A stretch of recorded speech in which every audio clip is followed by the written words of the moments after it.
And now, get ready for some idiots talking about shit. Here is Justin, Tony, Destin, Andy, and maybe Upside Down Tommy. It's BACC Talk. What's up, everybody? Hey, it has been 2 long weeks now before we've seen you all back here. First time somebody had the sniffles. We couldn't record. Everybody was too afraid to record without the master, so they couldn't record with me having the sniffles. And last week, something got all blown to hell, and the podcast that we recorded that was awesome for y'all got corrupted, so we couldn't put it out. But we are back today and this week, so thank you all for joining us.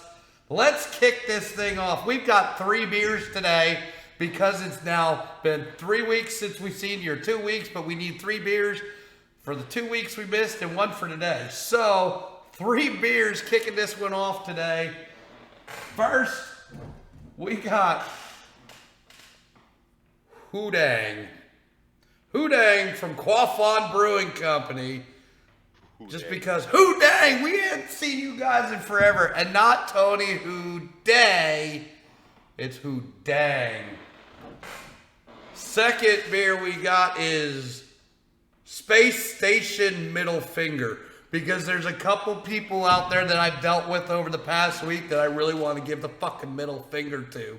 And you know who you are, and you ain't worth me mentioning. Dustin knows who they are, and again, they ain't worth me mentioning, or Dustin mentioning. But fuck you guys.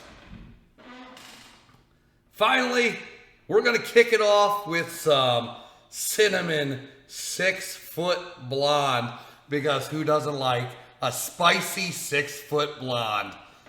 So here we go, everybody. Tits up. Let's go. I'm just gonna say this. Did that say Queefon?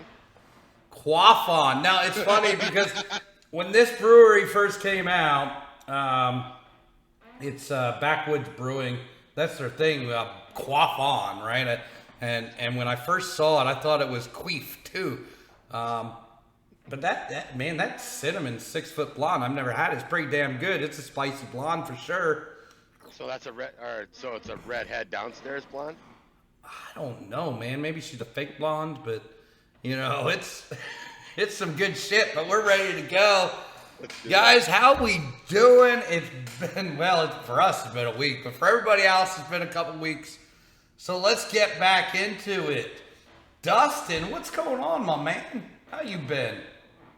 Oh, doing good. We had our first races at my local track this past week. Got rained out halfway through. We were all bummed, but you can't do another one with Mother Nature. Other than that, just work and racing with some guys on the guys on TDR and enjoying the time. I mean, not much else has happened in the 2 weeks. Work, and try to make the money. Try to make that money. Well, you are money guns. Ain't you got that stack in front of you? I mean, what's going on? I spent some of it last weekend. Oh, shit. Hopefully not on strippers and hookers, but if you did, that's okay. Looking at sponsoring some cars and maybe buying a car here in the future. See what happens. Oh, good Lord. Just another one for me to put a sticker on. Right? Hey, I'm glad we put on it. We'll see what happens. Good to see you, man. I know you were not involved, but at least I know you've heard about the drama over the last week. So, with the big fucking middle finger to a couple people out there. Tony, what's going on, my man? I know we gotta talk about something that you had to do, but how you been here, man? I've been all right, and we don't have anything to talk about, whatever you're thinking, so it's okay. No, we don't have to mention anything. No, I'm nothing. Yeah. I mean, you haven't been to the Spank Bank lately? Yeah, we'll talk about that later on, I'm sure, but it's all right. I mean, Tony likes all to... right, working, I took... Go ahead, finish it. Come on, Tony likes to work. Head to the Spank Bank. Oh, geez. Spank Bank. We'll get into that. I took a little vacation last weekend. We went to St. Louis, me and the fiance.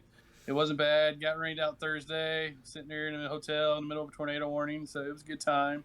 Got to see St. Louis a little bit. Did the touristy shit. We went up to the Arch and all that good crap. So, Good deal. Wasn't too bad.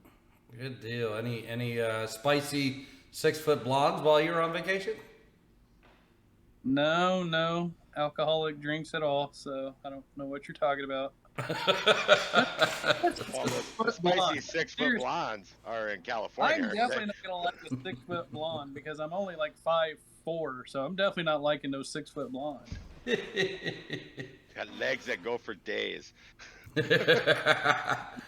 Now, Justin, I know you got some things you want to get into here. We'll get into them in a little bit, but what's going on with you? Tell us about the broken ankle and if you've had any spicy 6-foot blondes here lately. I am the spicy 6-foot blonde, but I don't queef, so. Oh, well, are you sure? I like that word, quaff. You know? Yeah, I don't know what it means. Yeah, it's like a drink, right? It's a quaff. Oh. Quaff on, drink on. I guess. Maybe. How's the ankle? Yeah, my ankle, I still feel it a little bit, but, it's okay. Thanks for asking. Thanks, everybody out there, for caring. We have a brand new background out of you today for those of you watching on the YouTube. I mean, looks like maybe it's cool. You build one of those tiny houses? No, actually, this is a backdrop. I ordered it from Amazon. It's shed. It's called Shed with Junk. That's what it was called. This is the background. Not actually that I'm in a shed with junk. That's just how good the background is. Gotcha. Anything else going on with you? How's the music going? It's good. I pretty much play 5 nights a week, and that's all I do. So, if you want to come see me in person, and you know what Gloucester City, New Jersey is, you could probably find me there any given night, but Monday, because on Monday I do a we got to make podcast. sure that they're following Justin the Performer, right, on Facebook, so they know where you're going to be headed. Go out. Yeah. If you're anywhere near, the New Jersey area, head over to Gloucester. Follow, find out where Justin's going to be. Go up, say hello, say, hey, I heard you on the podcast, and shake his hand. Maybe he'll sign your tits or something. Yeah, I will. Male or female? How many tits have you signed in your performing career? 0. Oh, Never shit. done We it. got to change that. We have definitely got to change that. So somebody out there, go see Justin and get your tits signed. And we want Listen, I got a question for you. This isn't Yeah. what I wrote down for stuff to talk about, but what would you rather do? Never sign tits, or only get to sign the grossest tits? You mean like grandma titties? I don't know, just whatever you would consider gross titties. Like, if you only got to sign those, or if you didn't get to sign any of them. Oh, boy. Loaded question. That really is. Dustin, what do you say? Rather not sign them? That's Because you could still say you sign them, to other people. You just don't have to say what they are. I mean, Right. I probably, I guess with my whole name, it might be hard. as you start out signing gross tits, you could use hey, I'm a great tit signer and have signed tits before to maybe turn around your luck. Yeah, but I'm saying in some magical way, like it doesn't mean you're going to parlay that into nice tit signing. Like, So it's just like never rubbing do the that. genie. It's like rubbing the genie Yes. and say, all I want to do is sign tits. And he goes, okay, but he only gives you gross tits. Right, like, in other words, you're dealing with a fucked up genie, Oh, man. Like the devil went and got himself in a genie bottle, and you think it's a genie, but it's like he's got a catch on every one of your wishes. Yeah, I mean, if they're like belly button tits, I don't know. All right, you ever seen the ones where like they're real big nipples? They look like like sausage links. Yeah, like dinner plates. In those. No, not the dinner plate ones, not the wide areolas where most of the tip of the boob is the areola and the nipple, but like ones that are just like the nipple itself is like long. Oh, like a 6-foot blonde nipple. Yeah. Yeah, That queefs. that queefs. The quaffs. I don't know. Tony, what would you do? Would you rather sign tits or no tits? I mean, I don't know. That is a tough one. So, but I mean, even if they are, sagging, but they're still tits. So I guess you're still signing tits. So either way, I'd have to go. Still got the rep of signing tits. Yeah. Yeah. What about you, Justin? I feel like Tony... it's your question. Yeah. I don't know. I'm not. Yeah, probably. I'm down with signing tits because I can still say I signed tits. I mean, because maybe you've taken one for the team anyway, right? So we've all, some of us have been there, taking one for the team. So it's not like something you haven't done before. Right. Yeah. I mean, I would say Dustin's yes. up there looking like I've never taken one for the team. Oh, I'd take one for the team. I just don't know about that. That's a bridge too far. Yeah, what's too far as like taking one for the team? Now we're getting into a whole other subject other than what we're wanted to talk about. But what is too far as taking one for the team? Well, does everybody have a taking one for the team story that we could share, and maybe we could find out whose story is most fucked up and or most charitable? I honestly can say I don't think I've ever actually taken one for the team that's been bad. It's.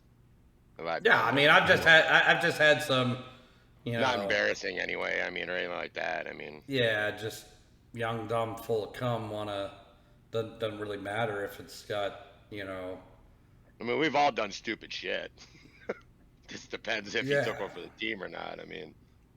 But it depends on what you're defining as taking one for the team too, right? Correct. So if your definition of taking one for the team is like I took the ugly girl so that Tony could go have fun with the 6-foot blonde, then I don't know that I've had that. But if you're say taking one from the team is just taking one for the whole man generation, and hitting the not so attractive woman, then I've done like jumping on the grenade, Yeah. Like that kind of thing. I mean, that would be the most. That would be the most celebrated one. You'd be the coolest if you jumped on a grenade and literally took the grenade. But yeah, taking one for the team is like somebody's got to help the heavyset friend out. That kind of thing. I don't know if I've been in that situation, but I've definitely been in the situation of for all mankind, so to speak, taking one for the team. I mean, I've taken one for the team, like with friends, like, hey, they got a friend, let's double date and all that, going into blind dates. But none of them I would actually say that we're taking it for the team because they were bad looking girls. They made it sound like, they were not great, but it's like, we'll go to a movie, go out and eat, do whatever. So what is the line though? Like if you were going to be put in the position to take one for the team, what is the line? I don't know. I'm older now, so like. Right. Younger. The ugly. There was a line. the ugly fat girl like is kind of more of an adolescent thought. I'm not like judgy anymore like that, and frankly, we're not allowed to be anyway, so you're supposed to accept everybody for who they are. Yeah, we don't want to get canceled. No, we don't want anybody to stop listening to us because they find themselves ugly or overweight, Are they making fun of me? No, but yeah, the quintessential guys being guys talking to guys, I'm here to tell everybody that to take one for the team usually means, like, will you take that ugly friend of hers? Like, that's just tale as old as time. So. Never been in that situation, but what if you were? What's the first? What's your line to just be like, no, I can't. So let's say in that case, with what Andy's saying, so say you guys are at your church camp and Andy came up to you and say, hey, I need you to take this. I need you to help me out with this. Would you have done it? Because everybody wants the drummer, remember? So right. So Or they're even all. vice They're, versa, Andy, would you've done it too? I mean, and I've got the hottest girl out there, but her friend is this. What is this that makes you go, nope? Yeah, I don't know. I have a girlfriend. That's what I would say. You know, I'm faithful and I have a girlfriend. That's how you get out of it. Oh, you're saying what's the line of like without Yeah, being what's the mean? line? Like, Yeah. what would I be like? Obviously, no, not even gonna try. I need an Yeah, excuse. yeah. But, What is the line? Where do you draw the line and say, yeah, I can't even like, not even for all mankind could I do that. like you have to bang this girl and procreate because the species is done. Yeah. So there you go. So what is the line there? Be like, nope, civilization's dead. Let's go with actresses or famous people. If she looked like what's her name? They all have stupid names. Lizzo, then mankind is done. I'm not sure who Lizzo is. yeah, me either. Oh, good. Consider yourself blessed. It's probably people that don't listen to this podcast, so continue doing that, listeners / viewers. So Justin's beating around the bush, so to speak here. No, I'm trying not to. Yeah. I have a girlfriend. Can't be So- around your bush. And Dustin, Can't touch your quad. what draws the line? I don't know if I really have a line.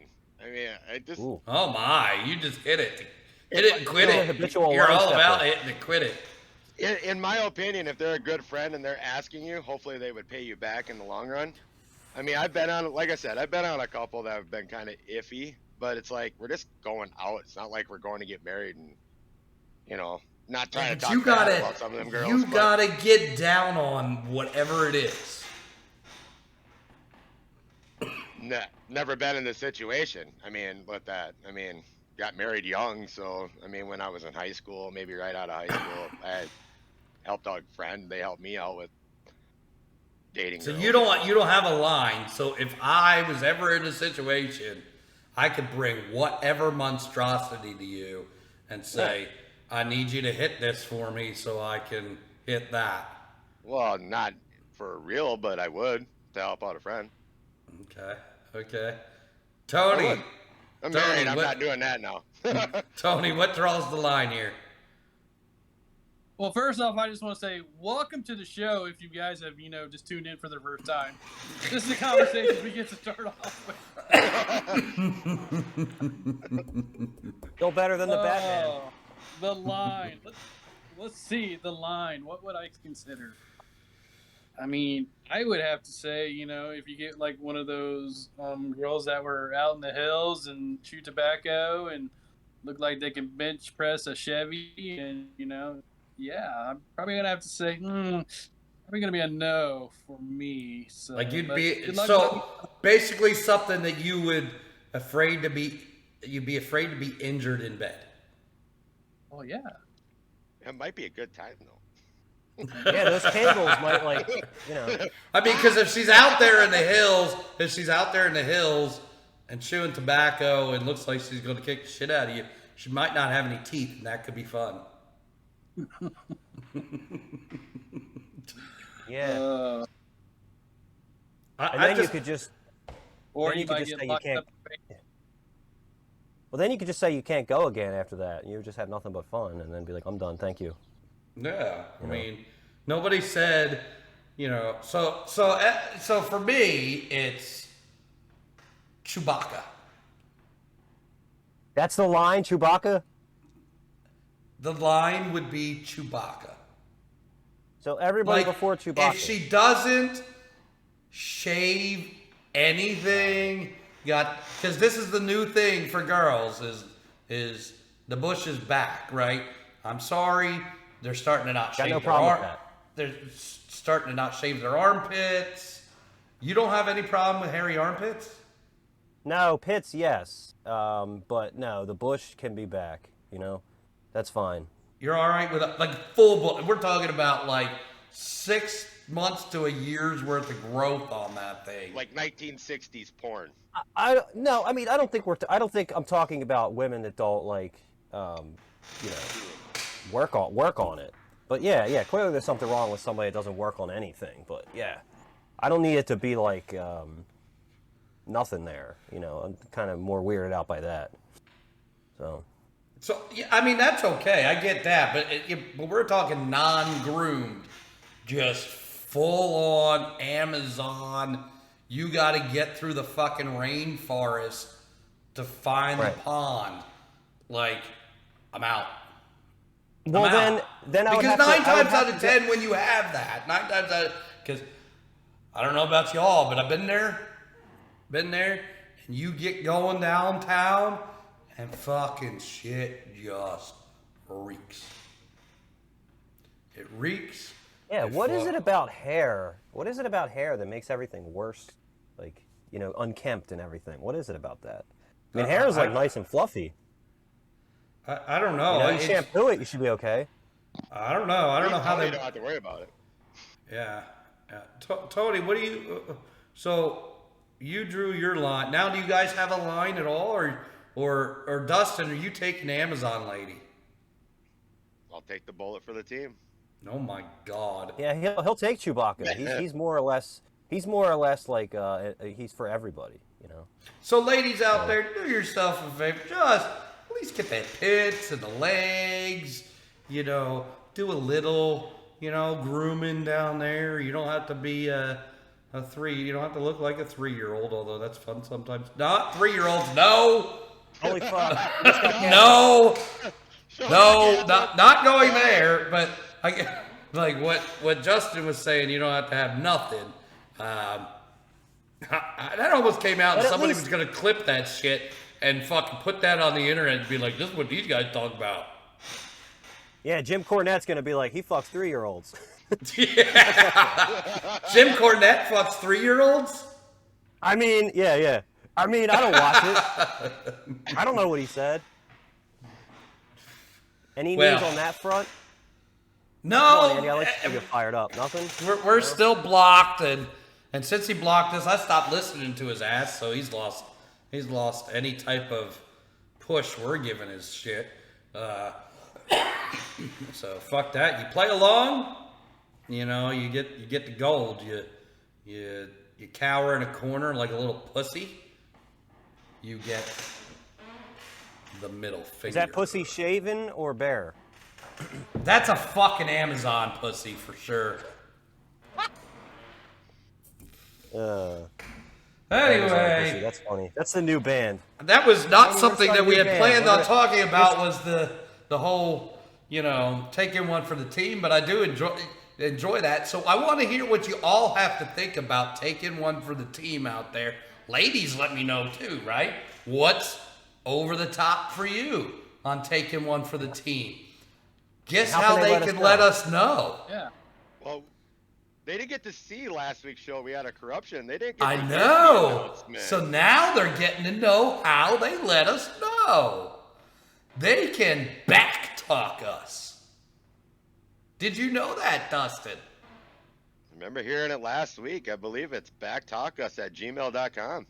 BACCtalkUS at gmail.com. That's BACC. BACC Talk US at gmail.com. You can let us know what is too far for you in taking one for the team. We want to hear from you guys. Let us know your other thoughts and comments too. Because, see this shirt I got going on? I love it. We're going to have a little contest for the good old Back Talk Tits Up t-shirt. You send us your emails. We're going to read them. And then the best one of the week is going to get a free t-shirt.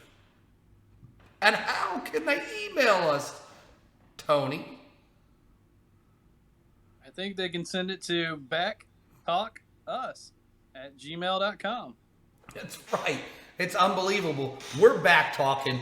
They can back talk us. So hit us up at BACCtalkUS at gmail.com. Let us know your thoughts. We want to know. Question of the week. What's too far for taking one for the team? Let us know how you feel about that. On top of that, I need to give a shout out. We got the t-shirt going on, the big old tits up t-shirt. Got to give a shout out to a listener out there who's been getting a hold of us any way he could before what, Dustin? Before BACCtalkUS at gmail.com. BACCtalkUS at gmail.com. That's right. He's been getting in contact with us as however he could, letting us know how he feels about the show, how he loves it every week, can't wait for it, and he's missed us for 2 weeks now. Brad He's having Hunt. withdrawals. He is. Brad Hunt. Brad Hunt, you're getting a t-shirt, buddy, for just being an awesome listener, letting us know how you feel about everything, and thanks for tuning in every week. Let your friends know. And hey, Brad, now, Justin, Yeah. how is Brad going to tell us how far is too far? He's going to get on his machine, however he sends emails. He's going to type into the address to bar, BACCtalkUS at gmail.com, and he's going to say what he wants. And that goes for ladies, too, that are listening. Give us the parameters for taking one for the team with a male counterpart. What's too far? Right. And hey, listen, it could be lady on lady. What's too far there? What do women not like about women? You could, if there's a guy out there that wants to let us know what is too far for another guy, we'll read your emails too. We don't discriminate which way you're going, but we want to hear what is too far when you're taking one for the team. So And it is okay to have your own opinions on that. You're allowed to say what's too far for yourself. Absolutely. Not like it's too far for everybody. Right. I mean, like, I got the Amazon woman. I'll go all the way up to the Amazon woman. Until then, sorry. Sorry, ladies. For me, I just have to be in love. So that's why you don't hit it and quit it. No, that's my excuse. Oh, that's his excuse for not getting any poontang lately. Yeah, when somebody tells you that, that's their excuse. It's basically what it is. You would think playing music 5 days a week, at the bars with all these drunk girls or even drunk guys, you get hit on at some point. Yeah, you know what? The problem is, and this is a little bit of truth here, the problem is their taste in music is usually like the toilet. So that's important for me. Oh, I mean, so, like the girl that wants to bang me.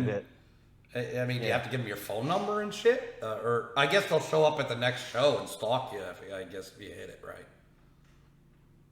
Maybe. Hopefully they don't like Maroon 5. That's all I'm saying. So that's his line, right there. Yeah. He draws the line at taking one for the team if a girl likes Maroon 5. And Coldplay. Okay, now we got a list going. What's top 10? So mine's not so much based on looks, it's based on personality, I guess. So one more time, the topic of the conversation right now is what is too far to take one for the team, and we want to know what yours is. Dustin, how can I do that? BACCtalkUS, BACCtalkUS at gmail.com. We want to hear from you. Bring it on. And let's move on just a little bit here, because I do have something I want to touch on before we get to what Justin's got here, and that is athletes and their jobs and their money and how they are at perform at their jobs, right? Basically telling their bosses, you don't pay me enough. I'm out, right? I'm not coming to camp. I'm not playing. I'm not doing this because you don't pay me enough. Send me to another company per se, right? I know if I did that wherever I was, I'd be getting fired, right? If I said, hey, to my boss, you ain't paying me enough, I'm not coming to work today. I'd be like, okay, well, you're fucking fired. And this, this was a thought we had when we were recording the Fucked Up show last week. But something happened this week. In that realm of, you're not doing what I want, a pro athlete saying, you're not doing what I want, I'm leaving. And Dustin, do you know what I'm talking about? Right offhand, I don't recollect looking into that. Oh, I think I know where you're going with this. I think you're talking about Sasha Banks and Naomi. Yes, Talking I about WWE. am. Yeah, Yes, I bring am. it So, back. so here we are, right? We have two ladies that are top stars in the WWE. They are the tag team champions. They are advertised this past Monday night, as we record the past Monday night, to be in the main event. They didn't like the way things were supposed to go, how it was supposed to be scripted. They tried to work it out. They tried conversations with, I guess, Vince and some other people, some producers of the show, some producers of the match. Didn't like how it was going to go. Walked into talent relations office, laid their championship belts down on his desk, and walked out of the show. Yeah, what got me with that is Naomi was actually scripted to win the match. That's what what I we're got out of hearing, it- but we don't know that that's 100% sure. Right. And But that from what I understand is that they didn't like how they weren't really doing anything with the tag team belts. right, You know, because the winner of the match of the main event that they were going to be in, which was a 6-person match, 1 versus 6, right, 1 versus 5 others, whoever. 1v1v1v1. One victor out of the whole thing. But you got a tag team champs in that, and one of them was supposed to win, and then they were going to get a title shot at the next pay-per-view. Well, that does take away from what they're doing as a tag team, because now that means that the next pay-per-view, the tag team's not going to perform.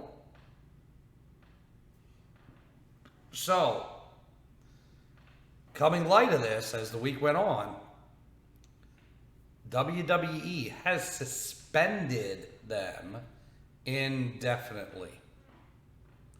Taken their championships and said they're going to hold a tournament for the championships.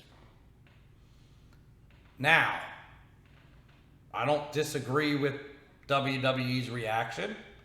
I don't know the whole story of why they walked out, so I can't say if I agree with them or not.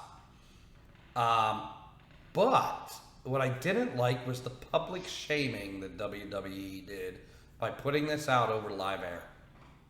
Oh, the suspension. They came out over live air and said they're suspending them indefinitely and said what they were doing. And if you watched it on Friday Night SmackDown, Pat McAfee sat there as Michael Cole read this announcement like he didn't know what the fuck was going on. So how do you feel about the public shaming aspect? Like, we were going to talk about like athletes and telling their jobs what they're not doing and leaving. But on the same aspect, if I had an issue with my employer, I'd have a bigger issue if they publicly shamed me. right. So I agree with Justin, example, right? So you play a gig, doesn't go well or what have you, and you have a disagreement with the bar owner, whatever it may be, decide you're not going to, you maybe mutually decide that you're not going to perform there anymore, but after that, they go and they publicly shame you. Yeah, I think a lot of that has to do with ratings, right?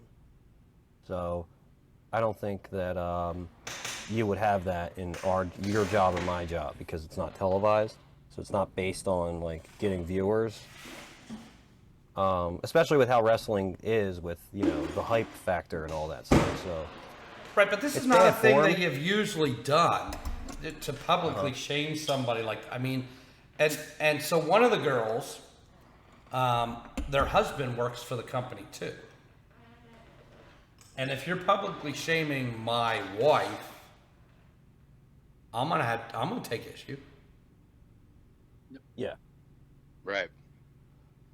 Like, maybe I'm walking out. And if you, as you scour the Twitter world and all this other stuff, you start to see that there are other WWE superstars that are supporting them in what their decision was. And again, I can't speak to if I support them or not without knowing the facts behind why they walked out. I've got to hear from them as to why they walked out. Because they have not spoken at all since then, but the employer twice has done it. So if you were the husband, what would you do, Tony? Yeah, I mean, if you're gonna sit here and shame, my wife working for the same company, then yeah, it's not right at all. So I'd be thinking about, I'm gonna be leaving too. So I mean, it's just, especially to do it on public TV like that is not right. I mean, if you want to put out a tweet, something later on, not everybody's gonna see, great, do whatever you can, but on live TV, I mean, that's just messing with somebody's career. Because even if they let them go, it's harder for them to go somewhere else. But isn't that Vince's MO? Isn't Vince's MO trying to bury people afterwards, or after if he's not gotten along with them or whatever? That's his MO, is to bury people. That is, it's true. So I mean, Vince just needs to go away. The whole company needs to start. What if you had a disagreement with Home Depot and they went out on their Twitter feed and said, Tony Wu has the smallest penis in the world? I mean, like, what? How would you? I mean, not that it's not true, but how would that make you feel? I mean, I'd be blasting them here on this podcast and then reaching out to a lawyer. How about that? That would be happening. Say reaching out to a lawyer or reaching out for a ruler? Funny man. Walk into their office. See, it's not that short. I mean, I'm curious. That's another thing I want to hear from people out there. Like, how do you feel about the public shaming by a company? You don't have to know anything about wrestling to let us know, if it's any company, how do you feel about public shaming? Because you're hurting somebody's career going forward, regardless of where it would be, right? If it was Tony and Home Depot, like, now he's screwed going forward, having to explain this in interviews at other places or whatever, right? So how do you feel about that? Let us know. Justin, how would they let us know that? What I would do is I would go onto my email and email us at BACCtalkUS@gmail.com. That's a good idea. BACCtalkUS. Yeah. So even if they didn't have an idea what is too far for taking one for the team, because maybe they don't have a line, maybe they just take it all for the team, like Dustin. They still might have an opinion. Yeah, they don't have like an Amazon line or anything. Yeah. Dustin's got. I mean, geez, Dustin. He's a good guy.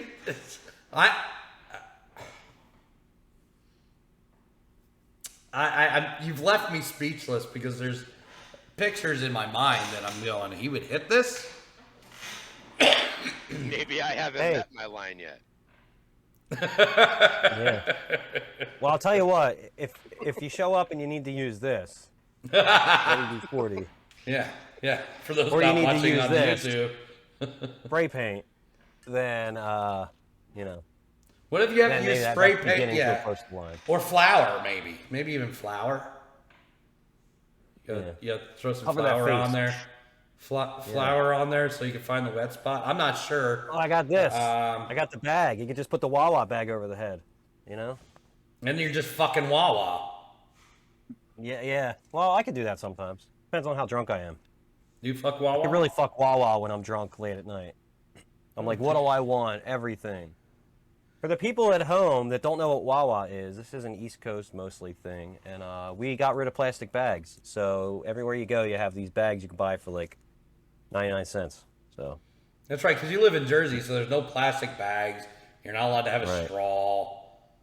You got to ask for the straw. A lot of places you just get a paper straw, and then that forms forms into So your explain drink this to me. But if you go to the store and buy something, it's probably wrapped in plastic. Yeah, but you can't get plastic bags at the end, like where there's normally plastic bags hanging there. So when you buy your light bulbs, and have to use scissors to cut open the government plastic, like No, light bulbs are like what light bulbs should be in that stuff. Light bulbs are in like that frilly like paper stuff every Yeah, time. that's true. Yeah, you don't need that. But like scissors, if But you go buy scissors, you need interesting. scissors. Yeah. Yeah, you need Right. scissors to open scissors. I mean, like, Yeah, exactly. That's where it's backwards. Yeah, you got that plastic. so. Anyway, so that's our good old opening. Justin, I know you got some stuff to discuss with us. I want to talk about. And I know there's Tony's over there looking scared. What you got for I us, would be if Justin? I was him. Yeah, I would be too. I mostly want to talk about Batman because we did that last week, and that was the corrupted episode. So I think like That sounds Warner good. Brothers or Let's just roll with that. That sounds great, Justin. Go ahead. yeah. Well, the Batman is what we talked about, and if I remember, Andy, you loved it. It was the best movie you'd seen in like 5 years. You said. It was the worst fucking movie on the face of this goddamn planet. That fucking Batman movie. I swear to you, I couldn't even get through the whole damn thing. If I could take a shit on the movie, like literal movie, somehow, the real tape of it, I would take a shit on it. It's garbage. It's not worth my urine to put the fire out. Thanks, Justin. You got him started. You'd stirred the pot. Is that what you wanted to hear? I mean, like, Yeah. What? Where are we going with this? Well, since last week, I really go heavy into the YouTube. Since last week, instead of watching it again, I watched like a lot of like reviews on it, and you see good and bad. You could sift through like the ones that like are clearly getting checks from the movie company to say good things. But I agree with Andy a little bit more than I did last week. I think the movie was a misfire, and that's just being a lot more nicer than Andy. But I also it doesn't. think It's that not if even there's a sequel fucking going- Batman. Let's just call it not Batman. Okay, it's the not Yeah, Batman it's- movie. Well, there was no Bruce Wayne. And that's what we touched on last week. There was no Bruce Wayne in the movie. Even Bruce Wayne acted like Batman in the scenes where he didn't have his cape and cowl on. Yeah, I And mean, he it had was long fucking hair. I don't want to say long hair is like not fitting for like Bruce Wayne or Batman, but it just wasn't fitting for some reason, Well, I think the Emo big Batman. point. I think the big point that came out of our whole discussion that this audience will never hear, is that we had anybody who's a Batman fan has probably seen Gotham, the TV show Gotham.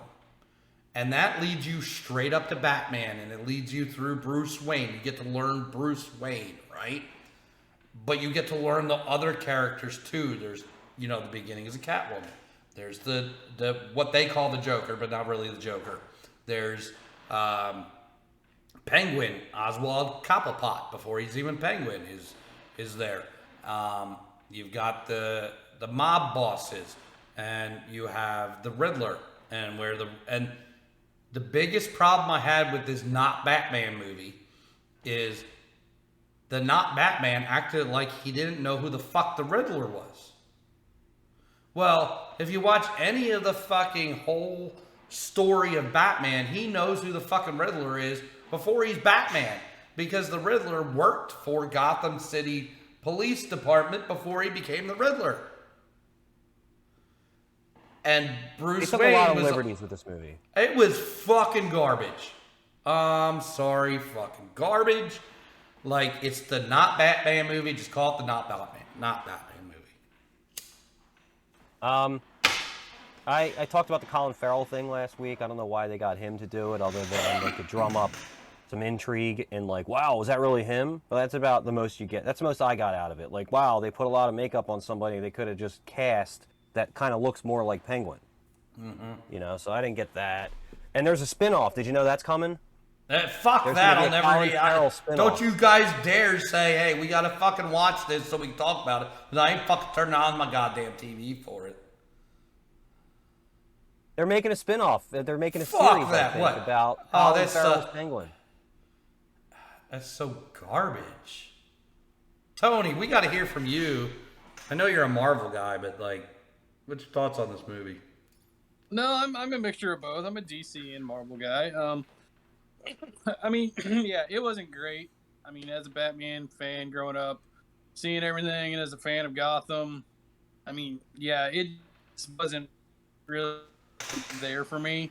It just really didn't get into the story of how what they were talking about, how he originally became Batman, starting out doing all this. It's just like you said, it was just dark. He wasn't Batman. He just seemed like he was a depressed person just playing a role, and yeah, I'm pissed off all the time. That seemed like how it was during the movie. 3 hours of I'm just pissed off.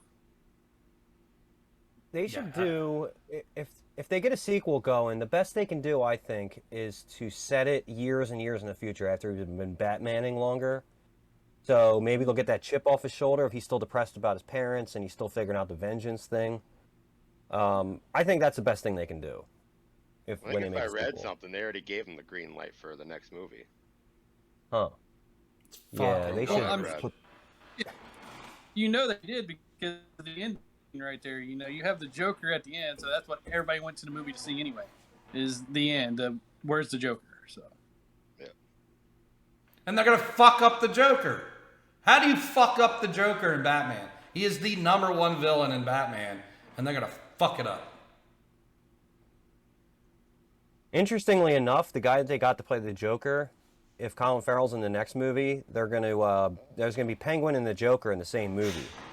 That'll be the first that they've done in films, because the ones I can remember, the Penguin's either not there like in the Christopher Nolan ones, or he came after the Joker, in like the Michael Keaton ones and whoever. Well, I mean, that would make a little bit more sense because, at least in Gotham, the villains worked together.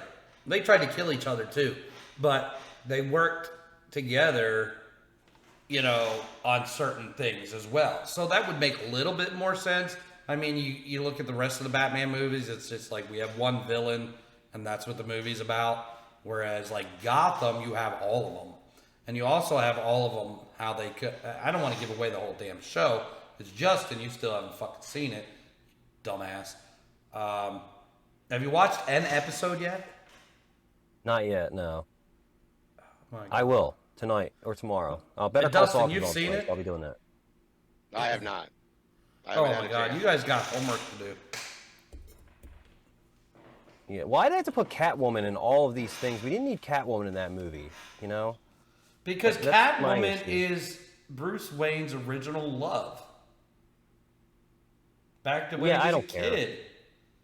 I don't care that Batman's hooking up and getting laid in Batman. I want to see a fucking cool-ass detective that can kick ass. I don't care about who he's in love with. You think Batman's got a line? Yeah, definitely. He's Batman.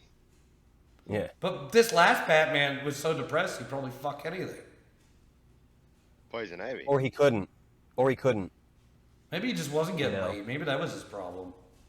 So going into the next movie, you guys brought up Joker. What actor nowadays would you guys love to see play the Joker in the next movie?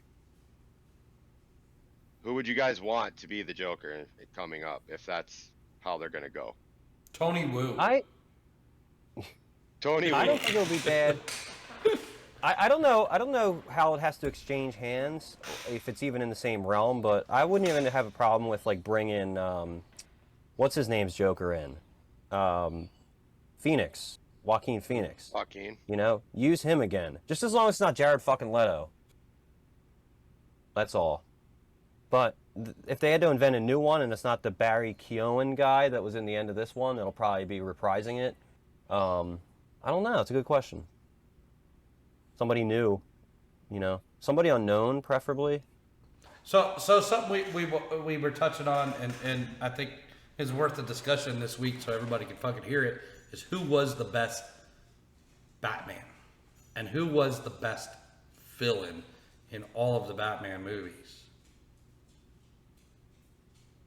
So Justin, I think we agreed that Michael Keaton by far was the best Batman, right? And we agreed on the Joker too. Heath Ledger.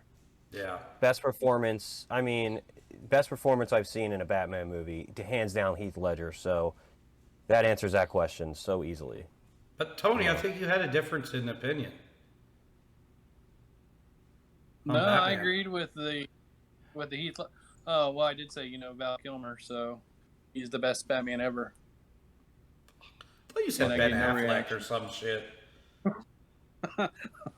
No, Keaton is the best Batman. We all agreed it is Keaton and Heath Ledger for Joker.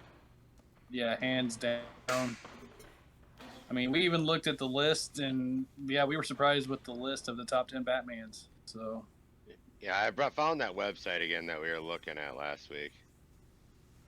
If you guys want to hear that list. And that did Yeah. not have Christian have Bale. Michael Keaton as the #1 Batman. No, that No, it list had Adam West. Christian. No, that list had Christian Bale. Ugh. Which I think we were kind of talking, weren't we, saying he's probably the best Bruce Wayne? No, that was Michael Yeah, Keaton. he's a good Bruce Wayne. Michael Keaton's a good Bruce Wayne too, though. Yeah, but if there has to be a second, then Christian Bale's a good Bruce Wayne. Not a good Bruce Wayne, the Batman. They didn't even put Bruce Wayne in that movie. They didn't even bother. Yeah, because on the list that we had last week, Val Kilmer was actually 8th on that list. So that in that list, the top 9, according to this website I'm on, short list, George Clooney was 9, Val Kilmer was 8, Will Arnett was 7, Ben Affleck was 6th, Adam West 5th, Robert Pattinson 4th, which is, correct me if I'm wrong, the actor in the new Batman, right? Or in the Batman. Not Kevin a bad Con- actor. He's been in some good movies. Kevin Conroy, which was the animated series. Michael Keaton was 2, and #1 was Christian Bale. No fucking way. I could not stand Christian Bale's Batman voice for 1 second, especially the second movie on. Just couldn't. It was like self-parody.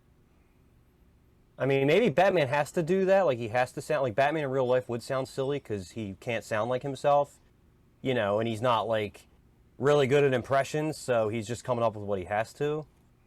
But I mean, you're making a film and you're supposed to make it interesting, and that was like nails on a chalkboard for me. So, that's mine. I feel like you guys all froze. No, What no, about we're the just Joker? listening. We're just listening. Yeah, I mean, you asked who should play a Joker, and for me, it's gonna be like, I don't know, Claude Giroux. I don't know any fucking actors' names. Kirk Cousins. I don't know. I think Jake Gyllenhaal could do a good job. I always like Jake Gyllenhaal. What do you think? I don't know who that is. Jake Gyllenhaal? No, I'm about as dumb on actors as you are on sports. Yeah. Jake Gyllenhaal, though. You don't know him? Donnie Darko? Nah. Donnie Darko. Nah. I know you're I'm also the talking guy about that 99% of the time, if you ask me if I watched the movie, the answer is no. I just so happen to like Batman. And so I've seen the Batman movies. And you guys forced me to watch this one, which took me literally 2 weeks to watch because it was so fucking terrible. I had to keep stopping it and coming back. It was horrible. Well, did you see any of the new Spider-Man movies? New Spider-Man movies? Yeah. The Tom Holland ones? No, I don't think so. No. So, I don't know. Well, Jake Gyllenhaal's in the second and third one. So that'll help you figure out who Jake Gyllenhaal is. But I yeah, mean, he did good. Jake I Gyllenhaal's started good watching man. the Marvel movies, but I started watching those in chronological order, so I'm not all the way through yet. But they got my Black Panther or some shit like that. So I don't know. I'm just not a actor follower. I'm a athlete follower. So small difference. But yeah, Dustin, you've got that list. You want to read it off?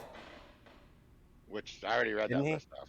Oh, I wasn't even fucking paying attention. See how much I care. I was actually trying to find a list of for the actors who played the best villain, but I don't agree. I'm not a big Batman fan, but I don't agree with half the list I'm looking at, so I didn't want to read them off. Because the list I'm looking at right now actually has Heath Ledger 12th. Jeez. And I still think he was the best. I don't watch the Batman movies at all. I'm really not big on. Where's it put Jim Carrey? Because I thought Jim Carrey did a good job as the Riddler. 6th. Okay. Which Jim Carrey did play a good Riddler. I've seen some of the older Batmans, you guys were talking about Penguin. It's probably got Jack Nicholson up there. 1. Yeah. Jack Nicholson's 1. Michelle Pfeiffer 2. Danny DeVito, which I'm Fuck pretty outta sure here. played Penguin. Right? Am I correct on that? Yeah, he Yep. played Penguin. Yeah. Christopher good. Walken. Tommy I Lee mean- Jones, 5th. And then Christopher to round Walken was out- a bad guy. Like that's a stretch. Yeah, that's why I mean I don't agree with some of the lists I've been looking at. Tommy Lee Jones was 5th, Jim Carrey 6th, Uma Thurman was 7, Arnold Schwarzenegger was 8th, which I'm pretty sure he played what, Mr. Freeze? Is Yeah. that right? Yep. I remember that movie. You need to chill. Cillian Murphy was 9, and Tom Walkinson was 10th. I mean, this is like this list goes on for top 22. I mean, but I mean, I What was don't that know last some- name? Tom what? Tom Wilkinson. The hell was he? I don't know who he played. I mean, I know him, but I can't remember him in a Batman movie. Tom That's why maybe this list is far off. I mean, but like I see Heath Ledger 12th. I mean, I was a big Heath Ledger fan.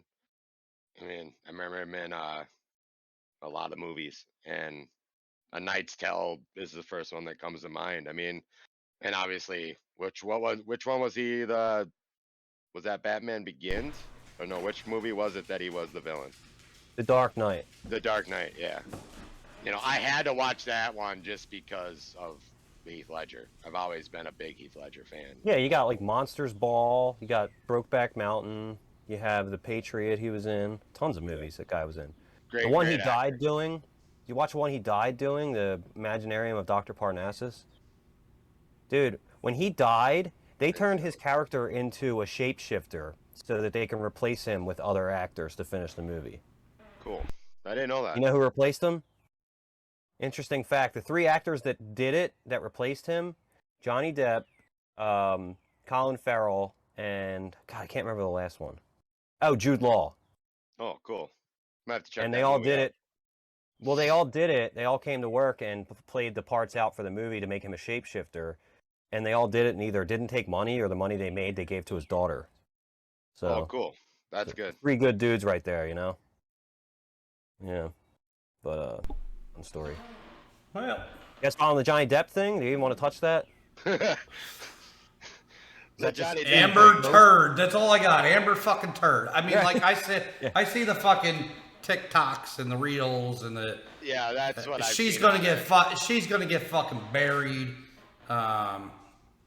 They're in the last week, I think they are now. It's fucking, it's comical, really. I mean, I grew up as a big Johnny Depp fan. I think the first movie I saw him in was Edward Scissorhands. But I mean, hats off to him for actually coming out and, you know, bringing it into the fact. I mean, not very many guys would come out and say that they were abused and stuff. Right. But- And I don't think all the girls that are like yelling for him when he gets out of the car are like chicks that want to bang him. I think like the realness of that is like everybody thinks it's bullshit. And like this guy's being like dragged over the coals, you know? Like he's not a perfect person. And every time you hear something that's like winning on the other side, like the Amber's lawyer's like, oh, we got him. It's like everybody listens to it, it's like, yeah, she pissed him off. Like, you know what I mean? Yeah, I mean, she is. I love the TikToks and the reels and shit that show her doing drugs in court. Like, Oh. she's sniffing coke, she's popping pills, she's like. Is she really? There was a Oh, new yeah. one I watched that she always throws her water bottle away as she's leaving. They the went and courtroom. got it. They went and They got went it the other day. and grabbed it. They went and took her water bottle out of the trash because the other day. So I wonder what's going to come out after this. Yeah, I'm because- kind of curious. I mean,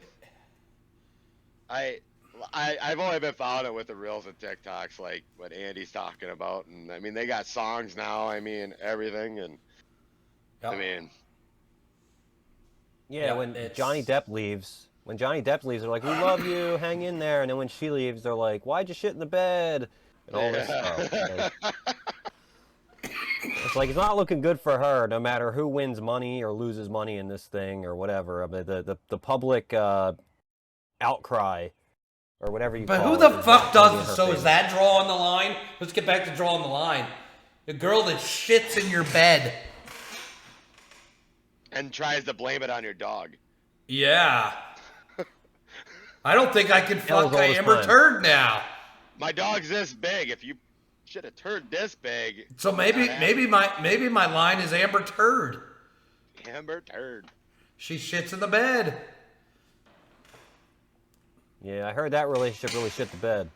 Yeah, fuck. God damn it. And, you know, I never really cared for Johnny Depp to begin with. At least not the recent Johnny Depp. I liked him in his early career, like 21 Jump Street and shit like that. Yeah. But as He actually had a cameo in the movie 21 Yes. Jump Street. Yes, he did. Yes, he I thought did. that was really good. And no one saw it coming. I think he did kind of go batshit crazy with the Pirates of the Caribbean movies. Like at that time, I thought he kind of did go batshit crazy. But I mean, this kind of shit. Now I know why he's crazy. You got a woman shitting in your Yeah. bed. And just dealing with that type of stuff all the time, you know. I mean, he's coming out of this smelling like roses and a hero, right? No matter what kind of dumb shit he's done that has come out about him, and there is dumb shit he's done, but he's coming out smelling like roses, and he's going to be a fucking hero after this. So, I mean, I don't know if you guys follow Johnny Depp that much. Tony, I don't know if you know a lot about Johnny Depp, but I guess I got a question for you guys. What's your favorite Johnny Depp movie? That's around the Johnny Depp conversation. We're talking about movies today. So I'll go first because it's easy for me because I only actually know one Johnny Depp movie. Because, again, not a movie guy. I just know he was in Pirates of the Caribbean, so I guess that would be mine. Tony, how about you? I don't know if you follow Johnny Depp, you like his movies or not, but what would be your favorite movie of Johnny? Oh, gosh, I do. I don't know. I mean, I don't know. I mean, geez, that's a tough one. Loaded question, I know. But Tony doesn't fucking know either. He's made weird stuff, like Willy Wonka. That was like, yeah. Oh, that's right. He was in that too. he was Charlie in the Charlie and the Chocolate Factory. Yep. And that was the worst fucking performance. I did see that. That was terrible. That was a shit. That was a not Batman, not Willy Wonka movie. That's because it was Charlie in the Chocolate Factory. Right. That was terrible. He was actually Pirates. What about you, Justin? Yeah. Ed Wood. If you saw that movie. Edward Scissorhands. Oh, Edward Scissorhands? Is that what you said? No, Ed Wood. There's a movie called Ed Wood. Oh, where he Ed plays Wood. That Yeah, director of the worst movie ever. I mean, I liked him in Edward Scissorhands. That was a great movie. I mean, I didn't even fucking always realize liked that him. was him, to be honest with you. Yeah, that was Johnny Depp, early days. 1990 is when that came out. I got a list here. He's still never gonna be better than fucking, old school 21 Jump Street. No. Playing a. But that was a TV series, right? There was Yes. never a movie with that, right? That was, And it was a lot different than the movie. The Right. movie was Yeah. made as a comedy, Yeah. whereas the TV show was a drama. Thought the No, other, comedy. person he portrayed good in a movie was actually in Alice in Wonderland, the Mad Hatter. I thought he did a really good job at that. When they rebooted He's that. just looking up fucking movies on his computer. No, I actually knew that one. I actually He was grew in the up second watching. one too, right? Never saw the second one. I think that's what Through the Looking Glass. I never actually watched the full movie, but I think he is. Yeah, the Mad Hatter, right. Yeah, he played the Mad Hatter in the first one. I know that. I'm guessing they had him in the second one. He's good in Blow. Blow's a good movie. So if I could for a moment break up this conversation to say middle finger to those fuckers out there. We're gonna go with some middle finger space station from Three Floyds Brewing Company. Middle finger to you fuckers out there. You know who you are. MH and OK. So Justin, what else did you have in your mind today? Bowling. I want to see how you guys felt about bowling. I just went bowling on Saturday. And my main thing is how, like, when you go see bowlers, like professional bowlers, right? You would think that they could bowl a strike every time. Is that stupid to think? Like, Well, yeah. because it's If you it's know not like, bowling, you would know that it's not easy. yeah, but I mean, what changes every time? Like, you should have like an approach. You know, like people that bowl perfect games. Like, I would think that professional bowlers have to bowl a perfect game every time. There's different oil patterns to Yeah. lanes. And then oil breakdown. I bowled for a lot of years, so Okay. I've actually bowled a 299 and a 300 Oh. in my career. I could find the ring. It's hidden somewhere. Probably a safety deposit box is a big thing. But with me, I mean, you could start out hot, and then oil breaks down, and then your ball just grabs differently, or you know, you got your different style lanes. You got wood lanes, you got synthetic lanes. I mean, if you can make the right adjustment at the right time, yeah, you should be able to bowl. You know, if you're that good, you know. But you know, like Andy brought up the different bowling patterns. I mean, you look at like in the PBA where you got your cheetah pattern, you got all these patterns named after animals, and it's different. I mean, bowling's a lot. If you find a ball that you get it drilled, fit your hand, you get used to throwing it, it's a lot easier. But it's still a challenge. I mean, to me, bowling now compared to bowling 10, 15 years ago without the weighted balls and throwing the hooks and all that. I mean, I bowled a 300 and 299. That just, to me, I like looking at the people back in the day that did it, because to me, it was more skill back in the day than it is now. That's the way I feel about it. So here's my bowling experience. I have gone full circle when it comes to my church experience. And for the same church, no less, okay? We went, Justin and I have talked about, for newbies coming in tonight, we were superstars in a band that used to go to church retreats together.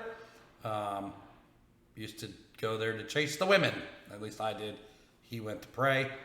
So I went from chasing the ladies, you know, at the church retreats, to bowling in a church league with my dad. Because our church, well, you know, I was all right, but it was me and a bunch of old fucking men. I mean, What about with bowling? I mean, I did all right. We did okay.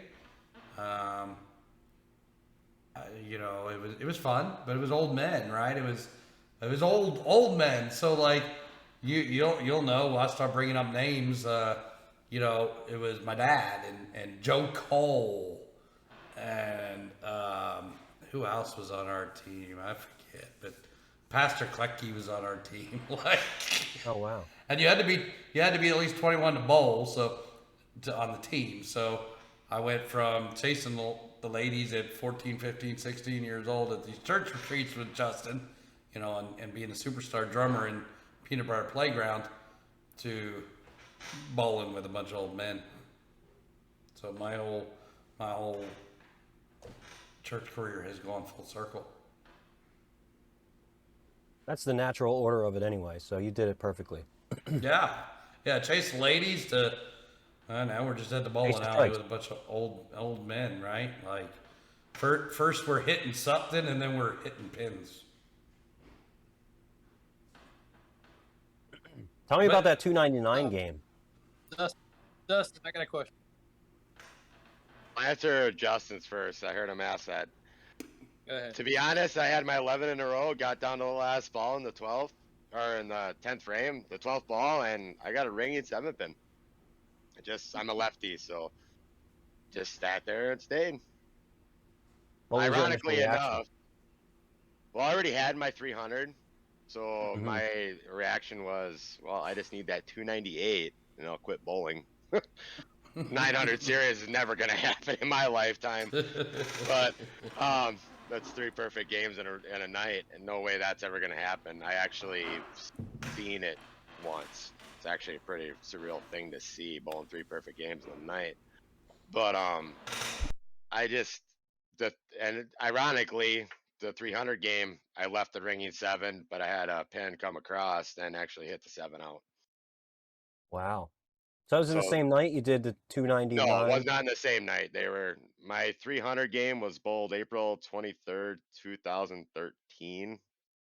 I think was the year. I know April 23rd for sure. And then the Wow. 299 was 2 years later, about 5 days shorter. You want me to go grab my belt too? The champ is here. The champ is For here. those only listening, you should check us out on YouTube. Andy has come over with a belt on his shoulder, I should go grab mine. which is not how you wear a belt. Championship belt, by the way, that finally showed up from the fuckers that will remain nameless. So Tony, you were gonna ask me a question. As Dustin dodges the questions. Well, I know Tony asked something too, right? At the same time Justin did. So, how do you feel about these two-handed bowlers these days? Honestly, it don't bother me. We actually have 2 or 3 of them in our area that actually bowl two-handed. To me, it's actually harder to bowl two-handed than it is one-handed, just because of the way the mechanics are and all that. I could never do it, but Yeah. it's kind of like anything else with it. Everybody finds a different. I mean, back in the day, you always didn't see switch hitters. Now you have switch hitters in baseball.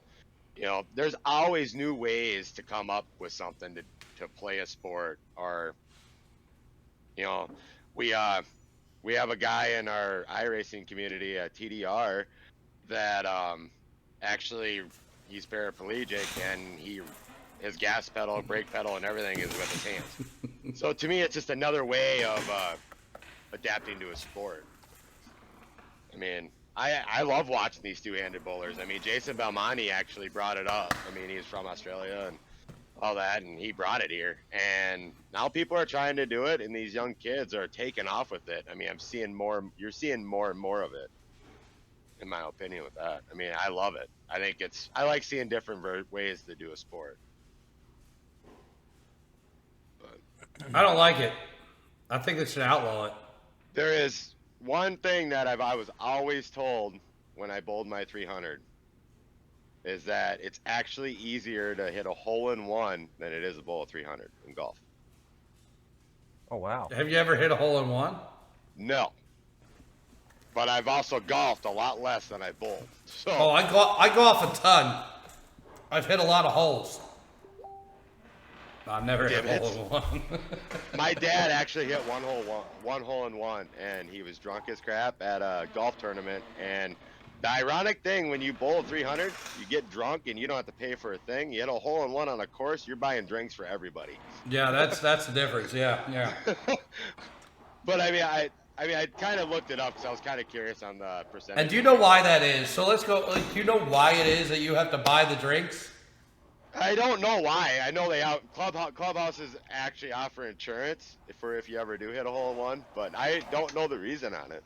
So the reason behind having to buy everybody drinks if you hit a hole-in-one, because if you don't buy the drinks for your foursome, it never happened. Mm-hmm. See, the way I understand it, you got to buy it for everybody on the course. No, you got at least for your foursome, because they will never, ever back you that it happened if you don't buy the drinks. So, if you go, I hit a hole-in-one this date, and, I was playing with Tony and I didn't buy the drinks, Tony would be like, that didn't fucking happen. Never happened. He's a fucking cheater. Yeah, I never knew that one. I was always told you got to buy it for whoever's on the course. Oh, I've never heard that, because fuck that. I've come close enough. Yeah, can you imagine if you're on like a 9-hole course? That's what we have here in my town, and you're playing a 4-man best ball, and all holes are filled with 2 teams. That could get really spendy. Yeah, I mean, I've come close. I did win in when I was playing in a in a league out in New Jersey, traveling league. I won the closest to the pin in one tournament at 3 inches. Wow. That is close as I've That got. would be the closest I've ever heard of anybody actually being there besides seeing it on TV. I mean, I've never seen one. I think the closest I've seen in person was probably 8 inches. So, Justin, you brought up bowling, and you bowled this weekend. Yeah. How did you bowl? With 2 Ball? hands. No, like score-wise. It was a kid's birthday party, so I kind of just jumped in after every kid went to the arcade. But I guess in like 10 throws, I got 1 strike. And I didn't even grab a ball my size, so I was using the kids' balls, and I was able to just roll it, you know. So you said 2 hands. Were you granny rolling it? I did granny roll one of them, only as a joke. I thought maybe you grabbed the ramp that most bowling alleys had, and with your ankle, we didn't want you to hurt your ankle, roll it down the ramp. So Well, I will tell you. The alley I bowled on had bumpers, but I didn't use the bumper to get my strike because I just went right down the middle, didn't touch it. But after a while, I was bouncing off the bumpers, trying to like get like a mathematical strike, like if I bounce it here, bounce it there, and then it ends up there. And I think I got like mostly a strike that way too. That was just fun. So, But just a question. I don't know if anybody guys gonna know this, but so when you bowl a strike, how many pins does the ball actually hit? oh, Probably 4. That's right. is that the minimum? If you're a right-handed bowler, the ball will hit the 1, 3, 5, and 8. If you're a left-handed bowler, your ball will hit the 1, 2, 5, and 9. But what if you That's go the in? only pins the ball hits. What if you go in backwards? I forget what they call it.